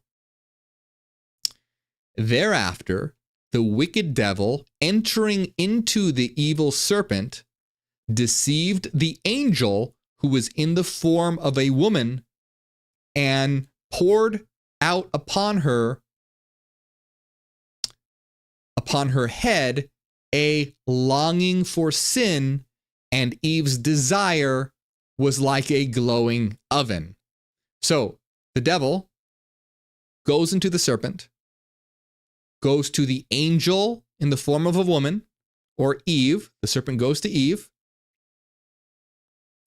and creates in her a longing for sin, and Eve's desire was like a glowing oven. In other words, he made her horny. Forthwith, it's much more interesting than the Bible, don't you think? Forthwith, the devil in the form of the serpent came out of the reeds and sated his lust on her with the serpent's tail.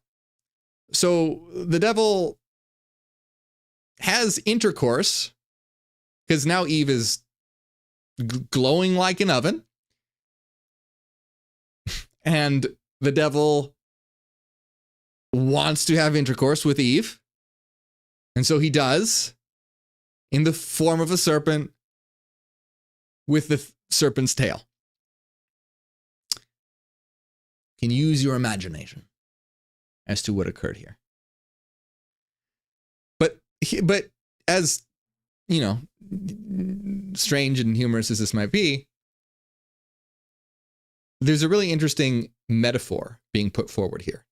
There's a really interesting allegory that I want you to pay attention to, because this is actually really interesting. So take a look at this. It says, that is why the offspring are called not sons of God, but sons of the devil and sons of the serpent, fulfilling the diabolic desires of their father, even unto the end of the world. After this, the devil poured out his longing upon the head of the angel who was in Adam, and both angels were affected by a lust for debauchery, together begetting children of the devil and of the serpent until the consummation of the world. So what's going on here? What does this mean? And so this is really interesting. Basically, the devil is creating lust in them, having intercourse with them, and having them have intercourse with each other. And thus all the children of the world are the children of the devil and of the serpent. So what this means is, and this is really interesting, so according to the Cathars, we are both born as this spirit. We're born from the copulation, essentially, of angels and Satan. And so we are angelic and satanic. And what this represents is the merging or union of the spiritual and the material.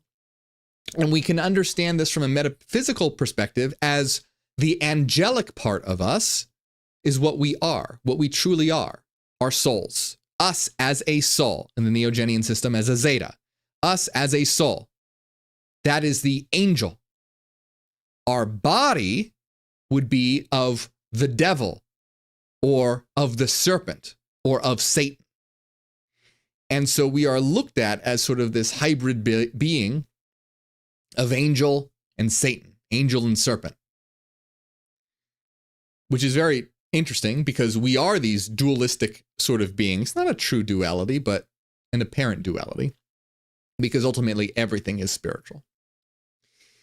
But we are eternal minds that are interfacing with these avatars. So according to the Cathars, it would be the angelic aspect is interfacing with the satanic aspect. But we're going to continue here. But something I want to point out is that I like the Cathars. I like a lot about what the Cathars believe. And I think that they're very cool, very interesting, and much better than mainstream Christianity, that's for sure. However, I don't agree. I think this is a very interesting way to put it and a very interesting archetypal way to put it, but I don't agree with this. So they saw the material world as being absolutely evil and absolutely satanic. And thus, they saw intercourse as being evil and satanic. And so intercourse was something that they avoided to try and liberate themselves from the material realm. Now, this is not my position or the position of the Neogenian system. The material world is not inherently evil. What the material world is simply a different mode of experience where we can experience reality in terms of separation, in terms of bodies, me being here, you being over there. Now, this world does seem very hellish right now because the world has created it in a satanic fashion, meaning that the rulers of this world have created a system that only benefits a few while the many suffer. And so you can see when I mean it's a satanic system, I mean that it reflects this Catharian hierarchy where you have Satan at the top and everyone else his slaves. Well, we live in a satanic hierarchy right now in terms of the rich elite billionaires at the top and everyone else the slaves. So you see that allegorical understanding. However, we can transform the world and we can create the kingdom of heaven here and now. Remember, Jesus in the Gospel of Thomas said, the kingdom of heaven is within you and all around you. It's a state of consciousness in a world that we can realize right now. So that's what's important to understand. The Cathars saw the material world as being totally evil, beyond repair, and intercourse as being evil, and that we had to liberate ourselves from the material world and just get back to the spiritual domain. Where that is not the case. We are not just angels. What we truly are the gods of this world. We are the absolute experiencing itself in multiplicity. So the material world is just our clay to create whatever we want. And so we can transmute this world from base metal into gold, to use alchemical terms, meaning we can create a world of pure trash into a world of beauty and actualization. And that's exactly what we aim to do in the Neogenian system, where we aim to create a teleocratic world society. And a teleocracy is based on the word telos, which means purpose. It's a purposeful society for maximizing the quality of life for who? For all, not the few, for all. And thus we can transform this hellish world into the kingdom of heaven on earth here and now. And how do we do that? Through a new consciousness. The kingdom of heaven is within you and around you. We must realize this new consciousness to create the new earth right here and right now. And that's important to remember. And I just want to hammer that in all the time because it's easy to get depressed with how trashy the world is right now and to get in this mindset of wanting to escape and wanting to run away and wanting to disconnect. And that's what all these systems offer you. Nirvana, extinguishment. Heaven, a place in the Hinterwelt, the other world, another domain. There is another domain. We are from the other domain, but this domain is one where we can create brilliant experiences together. And that's why things of the flesh are not necessarily evil. They are just modes of experience to have together. And if we are having these modes of experience together, where we're not harming each other and it's consensual and a positive experience, there's nothing wrong with it. That's why we are here. We are here to experience each other and the world in many different ways, in many different forms. Like that's the point of existence. The point of existence is to enjoy life and to understand reality. Because the more we understand reality, the better fields and realms of experience for our enjoyment that we can create. So I just want to point that out. That's really important. I think it's very, very cool to look at humanity in like how the Cathars archetypally put it as being this fusion of angels and Satan, where the angelic part is the soul and the satanic part is the body or matter. I think that's very, very, very interesting. in an archetypal way, but we have to be careful because symbols are very powerful and they shape the way we think. And we have to remember that even though this is an interesting symbolic way to look at things, it's not actually true. The material world is not actually satanic.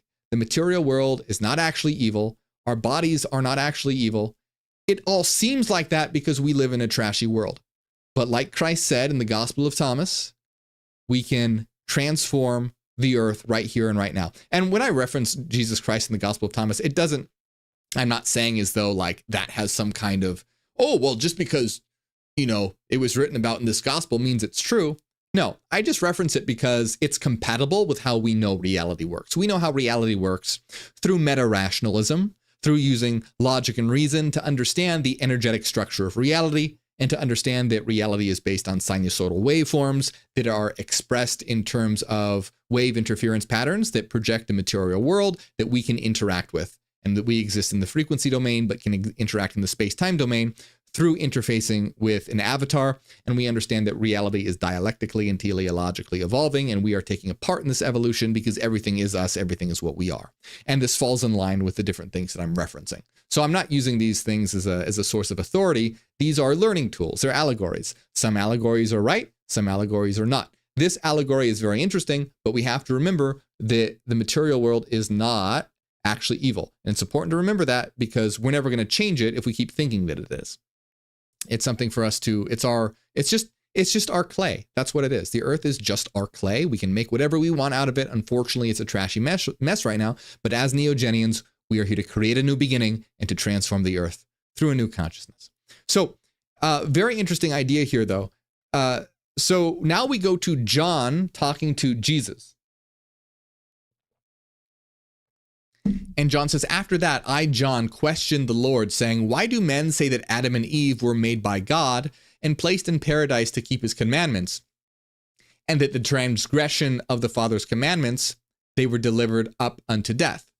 And the Lord said unto me, hear, John, most beloved, men are foolish who speak this. For my Father did not, in transgression of his own law, shape bodies of clay, but by the Holy Spirit made only all the virtues of heaven. These, however, for their sins and by their fall, are found possessing bodies of clay and are delivered up to death. So Adam or John, remember John is having the secret supper in heaven where Jesus is revealing secrets to him. And John is saying, hey, how come people say that God created the earth and created paradise and put people in paradise to keep his commandments? And Jesus says those people are idiots. Jesus says those who are saying that God created the Garden of Eden and put humans in the Garden of Eden are foolish. Men are foolish who speak thus. For my Father did not do this. Jesus is saying my Father. Jesus is not, Satan is not Christ's father. So Jesus is not the son of the creator God. Jesus is the son of the higher God, the invisible Father. And Jesus is saying, the invisible Father, my Father, that's what Jesus is saying, my Father did not create bodies of clay. My Father created everything spiritual. So you have this war of two entities, an entity of light and an entity of darkness, a spiritual entity and an entity that is spiritual but is associated with matter. So you have this dichotomy of spirit and matter, light and darkness. And we have the idea here that Jesus is saying people, what the Bible says is basically wrong. What is in the New Testament is incorrect. That only foolish people believe that. That's what Jesus is saying, or say that Satan actually created the world. Satan created bodies. The true God created that which is spiritual. So again, you have this very strict dualism of light and dark, spirit and matter, good and evil. Now, while that's very interesting and much better than modern Christianity, always keep in mind, that's not actually how reality is. Reality is not a dualistic system, but a monistic system, a unitary system where reality expresses itself in different ways. Matter is just not actually matter, it's just another expression of mind. Matter is simply thought that has been slowed to such a state that we experience it as a material world. This comes from wave interference patterns and light slowing down below the speed of light. And this was understood by one of the greatest physicists, David Bohm, who said that all matter is frozen light. Light is frozen. And that's a great way to think about it. If you think of a pool of water as being like the realm of mind or spirit, then ice floating in that water would be like matter. But it's not a separate thing. It's not different fundamentally from the water. It's just water in a different form. And that ice can melt back into water, or you could freeze part of that water to make ice again. And that's the same thing that in this reality of mind, this mathematical sea of waveforms of inner light generates the illusion of a material world that's not inherently different or evil. It's our world to sculpt. Think about it this way. If you go to sleep and have a dream and it's a nightmare, you're going to think that what do you want to do? When you go to sleep and dream and you have a nightmare, what do you want to do? Well, have you ever had a nightmare and you start to realize that you're dreaming, and so you try to wake up, and sometimes it's really hard. And I've had that happen where I'm like, oh shit, I'm dreaming, but this is really scary. I don't like this dream. I want to wake up, and I try really hard to open up my eyes, but it's really hard to do. Sometimes you're able to do it. Sometimes you're not. Sometimes it takes a little while, and finally you're able to open your eyes. Maybe you even have sleep paralysis after that. That often happens. But anyways, you probably had that experience where you have a nightmare. You're like, oh my God, I want to wake up. This is scary. Well, now imagine that you're sleeping and dreaming and you have a brilliant dream that's fabulous, where everything you possibly want is happening. Are you going to want to wake up? No, you're going to be like, this is great. I am enjoying this very much. I would like to continue this dream, please. And you'll continue the dream as much as you can. The material world is like that. Right now, we live in a nightmare. So people are constantly they want to wake up. They want to escape it in some way. But the problem is that in this dream, we're going to just continue to relocalize again and again and again, or we're going to reincarnate again and again and again. So this is a nightmare where, imagine if you might wake up for a second, but then you fall asleep and you just go whoop, back to the nightmare again. And you just keep going back to the nightmare again and again and again and again and again. Well, the only way to stop this is to transform the nightmare into a dream by taking control of the dream world, by becoming lucid and understanding that you can alter the dream, that it's not inherently evil or nightmarish. That's just the expression that it's taking right now. You can transform it into a dream. So that's the world that we live in right now. This is a collective dream. We live in a nightmarish reality, and people are wanting to escape or extinguish or ascend. But they don't realize they're just going to continue to localize again and again and again. And the point here is to transform this world into a dream. And we can do that. And then once we do transform this world into a dream, guess what? People aren't going to want to leave. They're going to be like, this is great. And that's what we have to get people to realize, is that we can do this. We can create a world where it's enjoyable, that it's where we don't have to create all these religions and spiritual systems that are all about escaping and running away and extinguishing and ascending. Look at all these systems that are about getting away from Earth.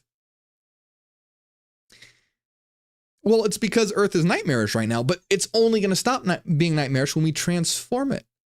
If Earth was this beautiful experience, I guarantee you we wouldn't have all these religions about, oh my God, how do we escape this place? No.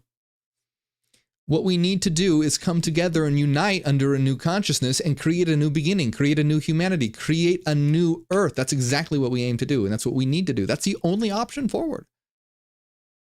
Now, it's the only positive option forward. There are other options that could occur that could be extremely negative. Humanity could end itself, but we don't want that to happen. We want to create a new Earth, and we are the second coming of Christ in that allegorical way of understanding that we represent together, all of us, the archetype of a new consciousness, a new mind, and establishing the kingdom right here and right now.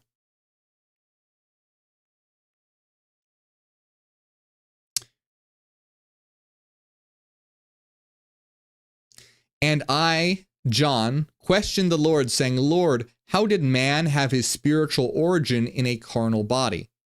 And the Lord said to me, by their fall, spirits of heaven entered the female body of clay and took on flesh from the lusts of the flesh and took on spirit at the same time. Spirit is born of spirit and flesh of flesh, and thus the reign of Satan ceases not in this world. So again, they're looking at matter as being evil, and the Lord is saying, well, John is saying, hey, how is it that man has a spiritual origin, but he's in a material body? How is that possible? And basically, God is saying that the spirits of heaven fell and took on flesh, and this a big aspect of this is the lusts of the flesh. And this is what keeps Satan reigning in this world. So again, this dichotomy of humans being this dualistic fusion of spiritual beings in carnal bodies with the lusts of the flesh. But remember, we don't want to think this way. Well, I mean, think however you want. But when we understand what reality is, what existence is, this is not a way of thinking that will ultimately help us create a new world. It will just create a environment of wanting to escape. And we don't want to look at matter as I said it enough, but you get what I mean. We would live a very sad life if we didn't want to have fun. If we didn't want to, have experiences with each other and, enjoy the things that physical reality has to offer. Like, that's half of the reason why we're here. So, and I question the Lord, saying, for how long will Satan have dominion in the world over the essences of men? And the Lord replied, my Father will permit him to reign 7 days. That is 7 ages. So what Jesus is saying is, John says, how long is Satan going to rule here? And we go back to that time where God gave Satan 7 days. And Jesus is saying that Satan will reign for 7 days, but that represents 7 ages, remembering that 7 in religious connotations, contexts, often represents perfection or completeness. So for a cycle, essentially, for a total cycle, 7 ages, Satan, or the material world, will reign. And John asked the Lord, what will be the nature of these 7 ages? And that's where we're going to pick up next time. We're going to talk about the 7 ages, and then the very interesting idea of, how Satan is manipulating humanity, as well as we're going to get into the idea of baptism and the Eucharist, and why the Cathars were so against the baptism and the Eucharist and saw them as satanic rituals. They saw baptism as a satanic ritual. They saw the Eucharist as a satanic ritual. And we're going to be finding out exactly why that is and what this means. And we are going to do so next time. So thank you, my friends, so much for watching. I hope you enjoyed it. There are a lot more videos. Check out all the videos on the Cathars on my channel. There's a playlist on them. And like I said, please like and subscribe so that we can spread this information around, as well as follow me on Spotify, Dawn of the New Earth. Actually, tell me in the comments if you followed me on Spotify. Leave a comment. Let me know. Tell me that you did. And my new book is coming out May 16th, where I am laying out the Neogenian system. This will be the first of 5 books coming out this year that I have written. So keep an eye out for that. And as always, if you enjoy my work, support over on patreon.com/morgofficial, and you'll get access to all of our members only videos. There's a new members only video every single week. I think you will like them. So support patreon.com/morgofficial or tier 2 or higher on YouTube by hitting the join button right below this video. I appreciate it. Thanks so much. Big shout out to everyone who does support. You guys are great, especially, let's see, Renaissance Fairy, Cassidy, Angela, the Halloween Mom, DB, Nusalina, Eric, Christopher, Joel, Phillips, Luke, Thomas, Ryan, Antoine, and everyone else. Thank you very much. All right, my friends, but you know the drill. That is not the end. I just said that for the commencement of the replay. I'm going to be hopping in the chat right now and seeing what you have to say. If you have any questions, if you have any comments, let me know. I am interested in what you have to say. So let me bring up the chat. so I can see what everyone is saying here. Just a moment.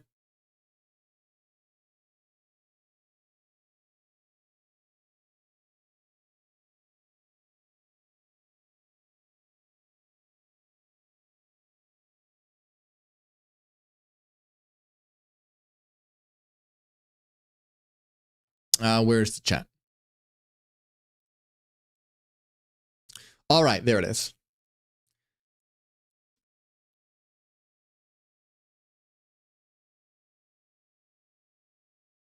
Nomad Archer, thank you for the super chat. And Grace, how are you? So nice to see you, Grace. Thank you for the super chat as well. Gabrielle, thank you for being a member for 7 months. I appreciate that. Thank you. Adrian says, this was awesome, Morg. Thank you. And CV thanks you as well. Awesome. I'm glad you enjoyed it. I'm glad you both did. TBR says, hey, Morg, how and where did you acquire your secret knowledge? Well, like I always say, my friends, this has been a lifetime, a long time journey. Ever since leaving Christianity, I have explored philosophy, mathematics, quantum physics, psychedelics, occultism, esoterica, all of these different systems, different philosophies. I have devoted my life to exploring and learning. So it's not like there's one source for all this. It has been a lifetime of a synthesis of searching. Hey, Pooks, I'm glad you liked it.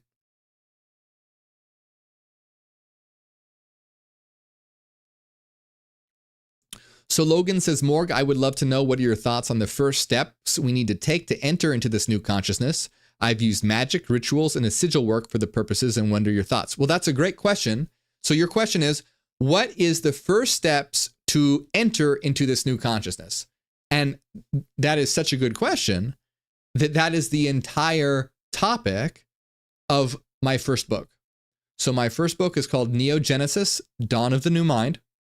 And it's all about how to structure the mind and structure the psyche to be able to have the capacity to enter into what we call hyper-awareness.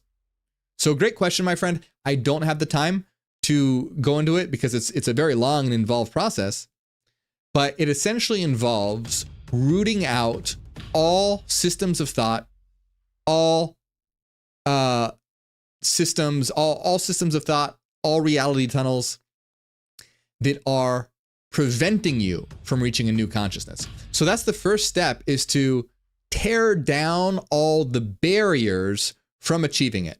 Because you can't go out to try and achieve it if the barriers are there. There's going to be a wall blocking your way. So it's about removing all obstacles and barriers to hyper-awareness through a restructuring of the psyche that we call neogenesis.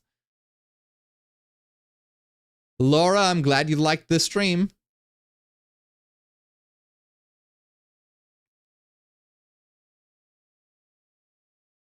Happy to hear that.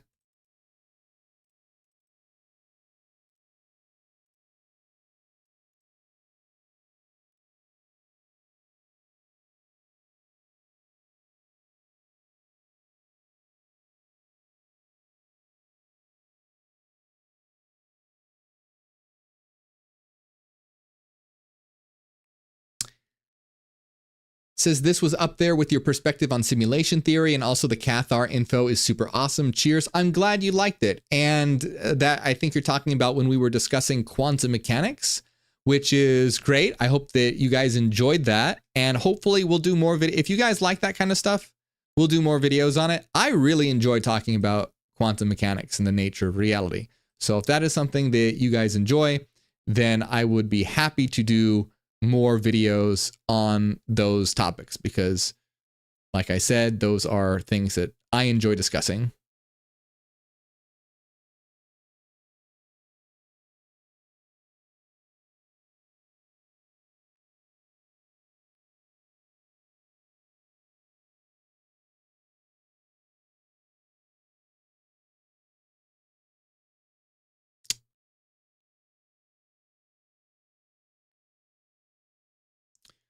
Just 1 second here. Give me one moment so that I can take a look at the chat.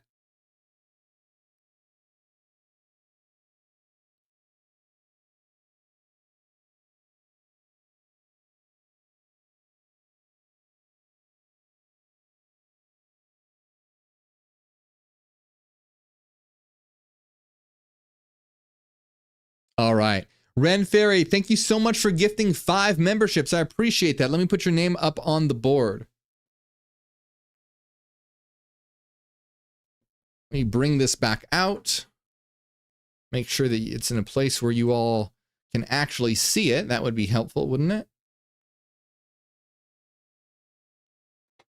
Where is my red marker? I'm missing my red marker.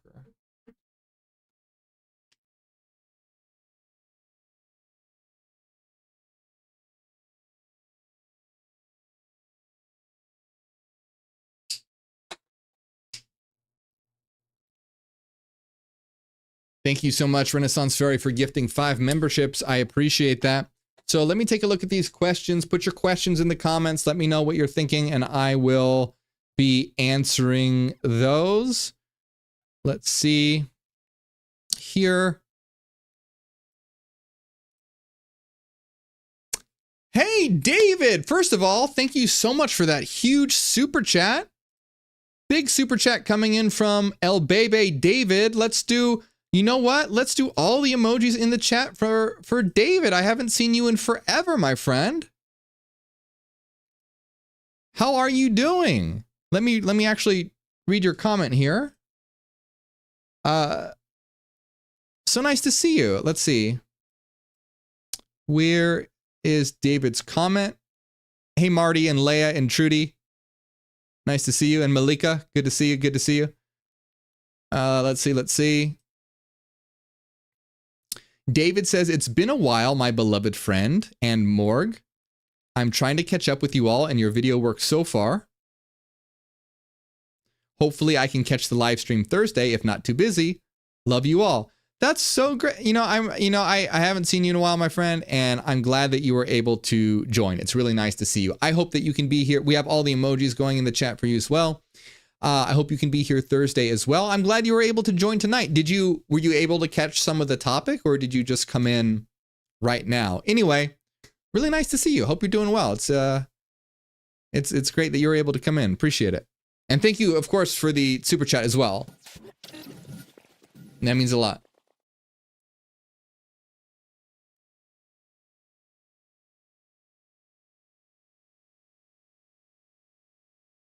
Joy says, I really missed the Freak Show series. I wish they kept that up. Yeah, it's because AMC got rid of all of their reality TV shows. AMC tried to do reality TV for a while and it just wasn't working out, so they ditched all their reality programming. Hey, shout out to Jennifer. Thanks to Jennifer for being a member on Patreon.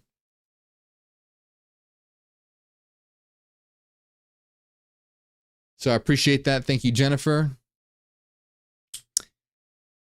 Hell, baby. David says, I was not. I just jumped in now. I'll catch the replay. Nice. Well, I'm glad you were able to come in for a bit, at least. And hopefully you can hang in on Thursday. Anytime you can come in, it's good to see you.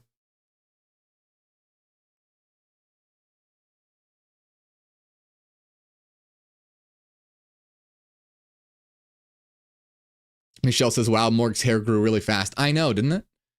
And I'm actually getting my hair bleached this Saturday. This Saturday, I'm getting my hair bleached. So there'll be a little bit of a change.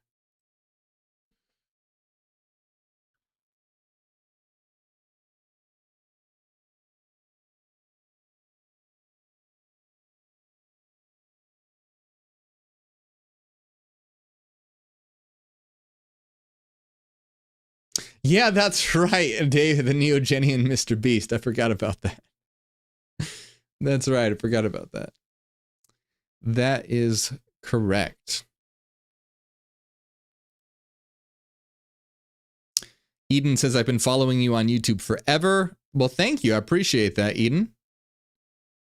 I appreciate that a lot.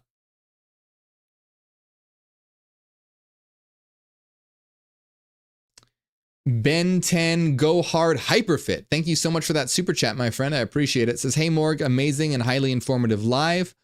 Question, did the Cathars associate the angelic beings with the Anunnakis in any way? Well, I don't think that they were aware of the Sumerian myths. So while we can draw a comparison to the Anunnaki of the Sumerian myths to angelic beings, right? the Cathars didn't actually do it. So can we make an association? Like, absolutely. Like the Gnostics, we can associate, some of the archons and Enki and Enlil as being associated with the Sumerian myths. But they didn't do that themselves. But we can look at these stories and see the connection. And the reason why there's that connection is because it represents that archetypal pattern that we're all tuning into. So, that's why a lot of stories follow similar patterns.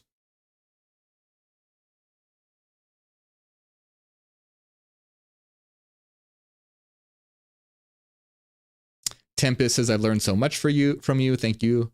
Yeah, that's great. I'm glad you enjoy my work. I appreciate it.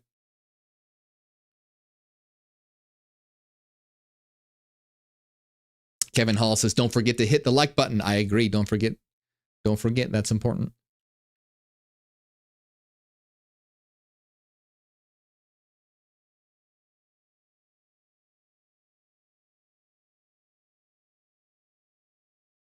I still have to record some videos after this. I have some shorts to record, so I can't stay on too much longer. Joseph McEvoy. Hey, thanks, my friend, for that super chat. I appreciate it. That's nice. Misty Bubble says, I love a healthy looking planet. We need a healthy looking planet, that's for sure. We need it much healthier than it is. Elise, thank you for that super chat. That's so nice. I appreciate it. Thank you. Always good to see you.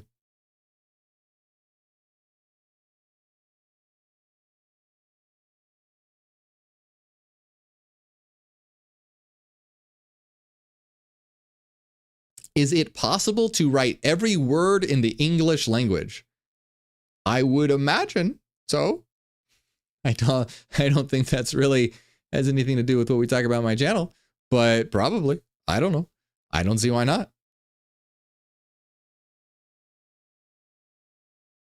Hey, Tempest, thank you for the wind.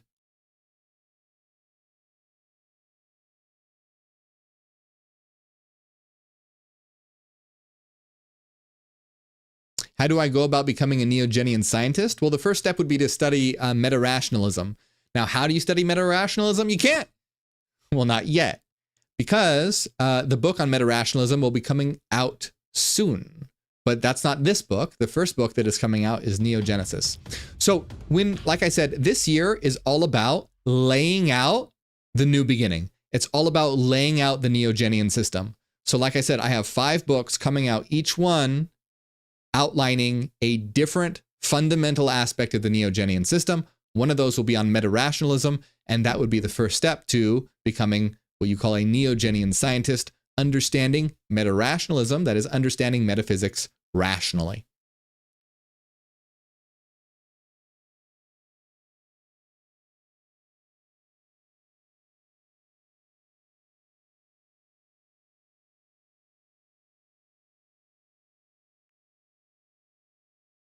Hey, DB, how are you?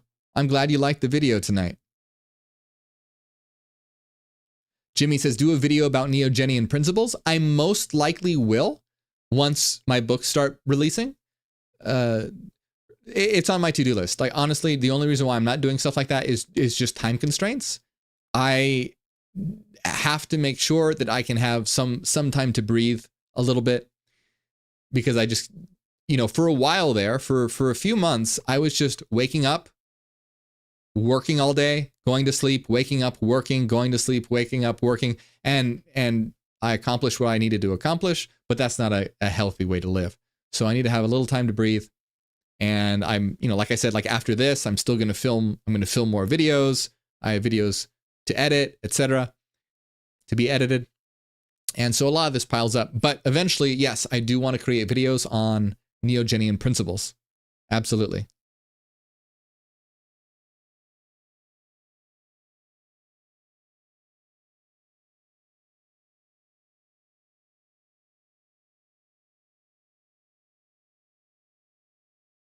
Yes, that's right, Misty Bubbles. Miranda says it's a vacation. You need a vacation.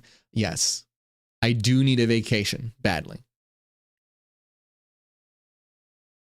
Are we real or part of the simulation and all the spiritual things are just digital info? Well, you should definitely check out, I did a video on this literally a few days ago on quantum mechanics and simulation theory. So are we living in a simulated reality? No, we are not living in a simulated reality in terms of reality being some kind of computer code.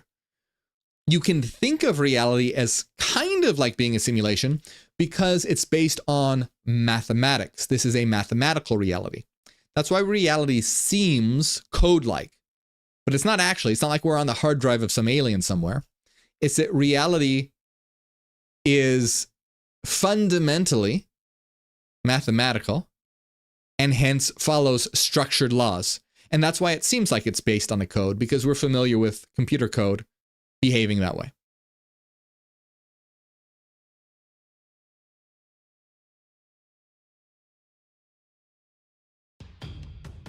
Fashida, how are you? Thanks for being a member for 17 months. I appreciate it. Says, great stream, stay awesome. Ad Astra. Ad Astra to you as well. I'm glad you liked it, Jimmy.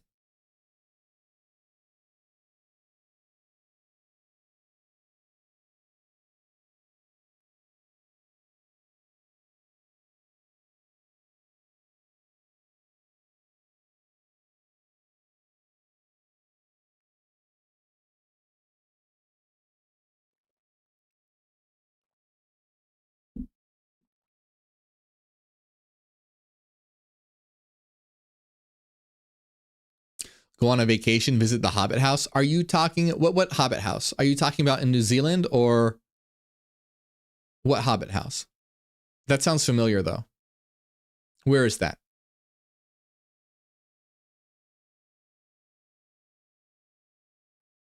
DTM says, can we learn to use math to manipulate the simulation? Yes, absolutely. 100%. But that's what we, but that's everything we do. Everything we do is a manipulation of mathematical structure. But yeah, the more that we learn and understand how reality works and understand that mathematical structure, we can create technologies that make use of that. Just like in modern science, they understand how the physical world operates and so make technologies associated with physicality. When we understand how the metaphysical reality operates through meta-rationalism, understanding metaphysics rationally, then yes, we can create technologies that rely on understanding how existence truly operates to create improvements in reality. So for example, at some point, we will be able to create technology that aids in us tuning into other dimensions. But this requires a fundamental understanding of how reality operates, because we'll realize that in order to do this, we have to create a modulator for the brain. To modulate our brain, because the brain isn't what we are. The brain is just an interface. It's just an interfacing mechanism. It's a filtering mechanism. We are zetas, we are souls, we are beings of energy that interface with the brain, body, avatar. And so by understanding how reality works, the mathematics of existence, we can modulate the brain to tune from the space-time holos to the frequency domain, or other CFDs, collective frequency domains, and their projection, or in standard terms, like other dimensions, alternate dimensions.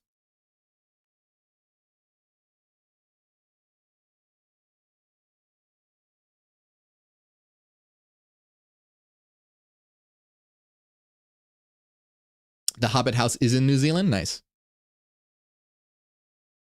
Hey, Jelly Bean says, thank you for bringing the truth. Nothing strong can be built from a poopy foundation. I agree. Thank you, Jelly Bean. Hey, Righteous Angel, how you doing? Nice to see you. Oh, and hey, Jelly Bean, thanks for the hearts and stuff.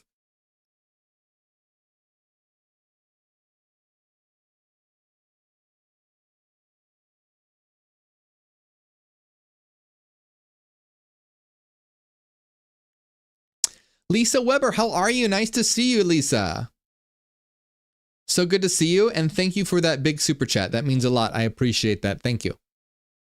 Lisa says, I just wanted to say how blessed I am to be here with you all. Saturday, I was in a horrific car accident. I suffered from some kind of neurological episode behind the wheel. Oh my God. So Saturday, which was just 2 days ago, you had some kind of neurological episode and that caused you to get into a car accident? Wow, that is very frightening.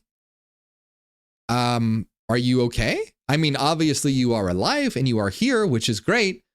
But how are you? Did you break any? Did you get hurt? Are you okay? I hope you're okay. Oh my God, that's just terrifying. Well, thank you for joining us. I'm glad you could join us. Jeez. Lisa says, yes, I'm assuming you're meaning that you're okay. Good. I'm very glad that you're okay. Philip, how are you? Philip is another one of our great moderators. Philip says, I missed it all, but I still came in to say hi and give a like. Hello, Neogenians. Hello, Philip. Nice to see you. Glad you could pop in for a bit. Thank you for hitting the like button. Everyone should follow Philip's example and hit the like button, by the way.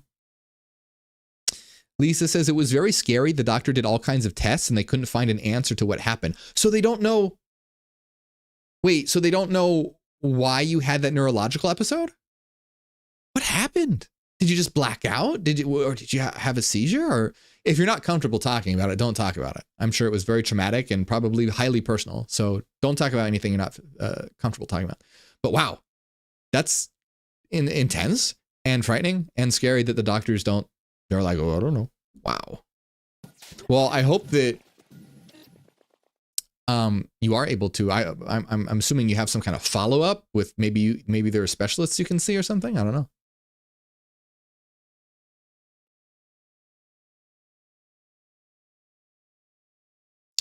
Can you talk about how to escape the wheel of samsara?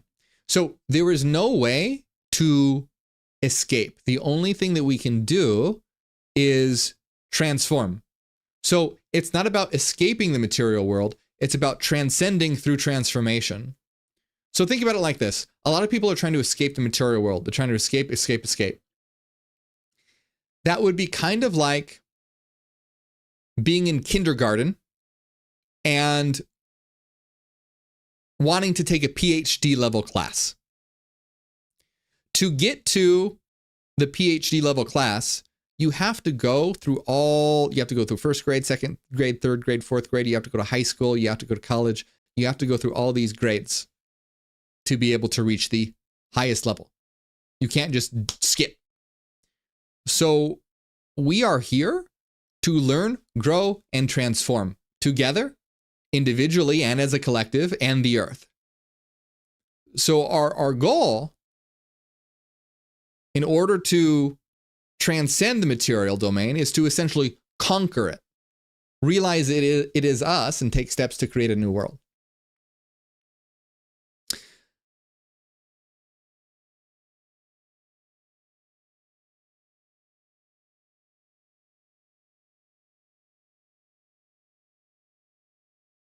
Nadimia, thanks for joining.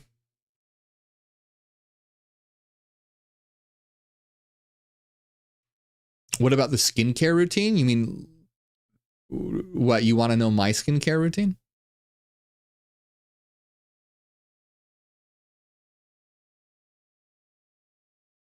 Do you think one could achieve a higher level of consciousness being a scientific materialist? No, not at all. Absolutely not.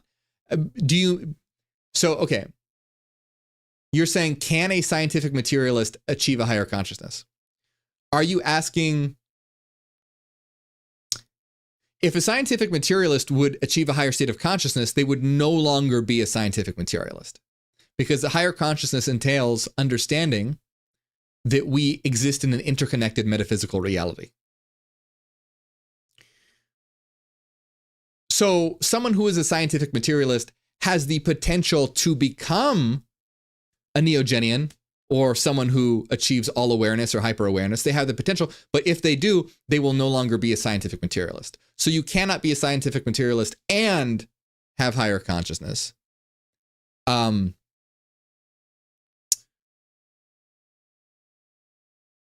You can be a scientific materialist and have the potential to reach it, but you would leave behind your scientific material. That would be step one. That's the process of neogenesis. Step one in achieving higher awareness would be to remove your materialist beliefs. So step one would be stepping away from scientific materialism. But anyway, really good question. And so the answer is a scientific materialist can achieve higher consciousness if they leave behind their materialist paradigm. Well, thank you, Marvin. Spiral says, how great is the mind of God that it takes forever to completely understand itself all over again? Well, if it happened instantly, it wouldn't be fun. That's God, the absolute, what we are, makes it slow on purpose. Think about playing a video game. If you started playing the video game and then you took 5 steps forward and then it said, congratulations, you win, end credits, you beat it, you did it. That would not be a very fun game. It'd be 0 stars. Negative review on Steam. Very bad. Very bad game. The game has, a good game has many different levels, many different quests, many different characters, many different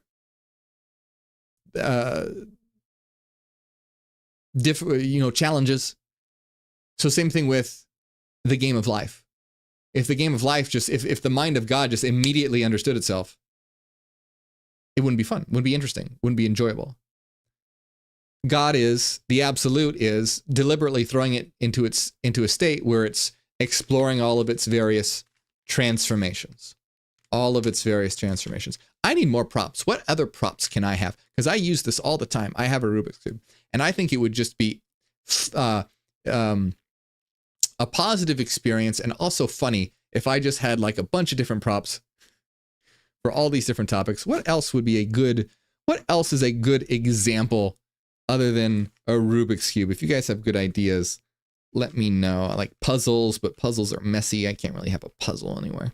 I don't know, but I would like to have different various things.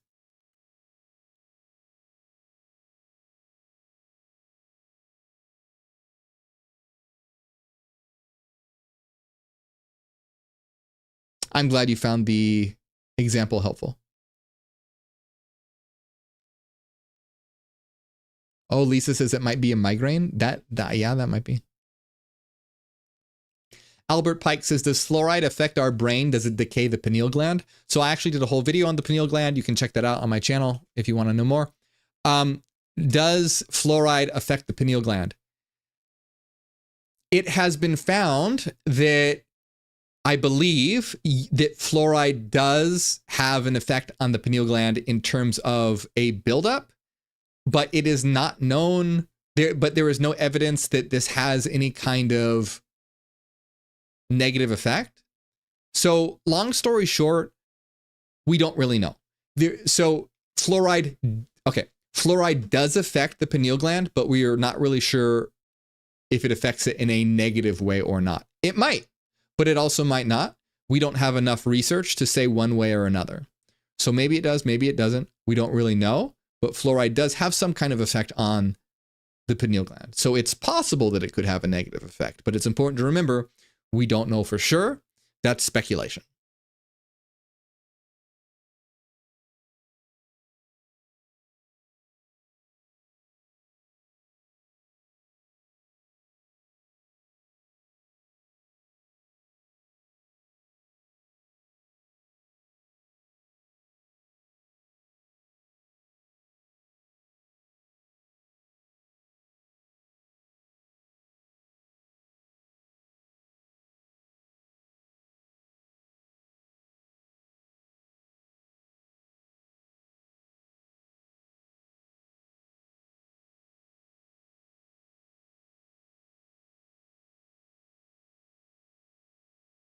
By the way, you guys, I want to make sure that you know that our moderators have fantastic Neogenian YouTube channels, and you should go check them out. So check out Jan's channel. Jan has a channel called Jan Damon, and they go live every single Friday, and they go live about all different world topics, world events going on, and often give their perspective and the Neogenian perspective. Go check them out. Go follow their channel. I'm sure that they will post a link in just a moment, or someone will post a link in just a moment. Go follow, go subscribe, go support them. Check out the Neogenian Oculus. The Neogenian Oculus is another fantastic Neogenian channel that creates Neogenian content. They were just live on Saturday and they did a video on the Ouija board, history of the Ouija board and consciousness, which was really cool. They talked about the history of spiritualism and consciousness in general. Really good. Go check them out. Go follow. Go subscribe. They're great. And check out Mark's channel. Mark has a channel called the Neogenian Whisper.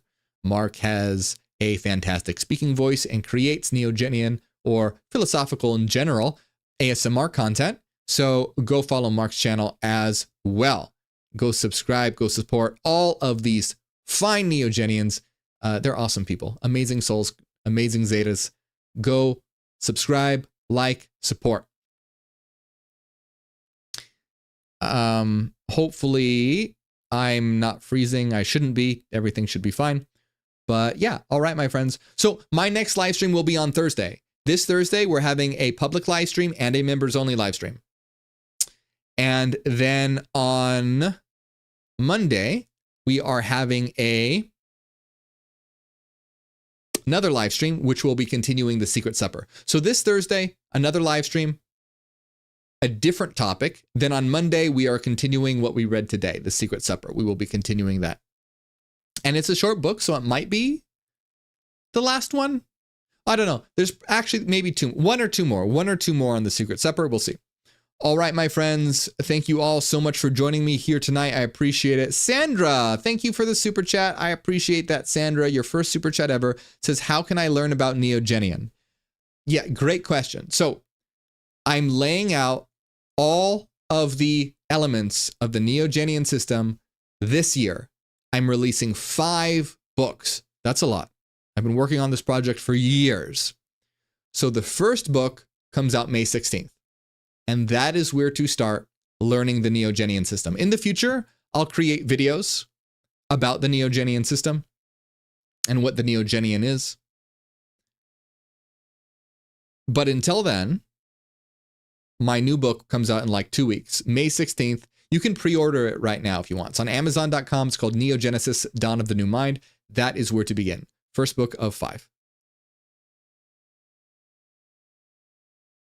All right, my friends, thank you all so much for joining me here today. And I will see you Thursday. Until then, ad astra.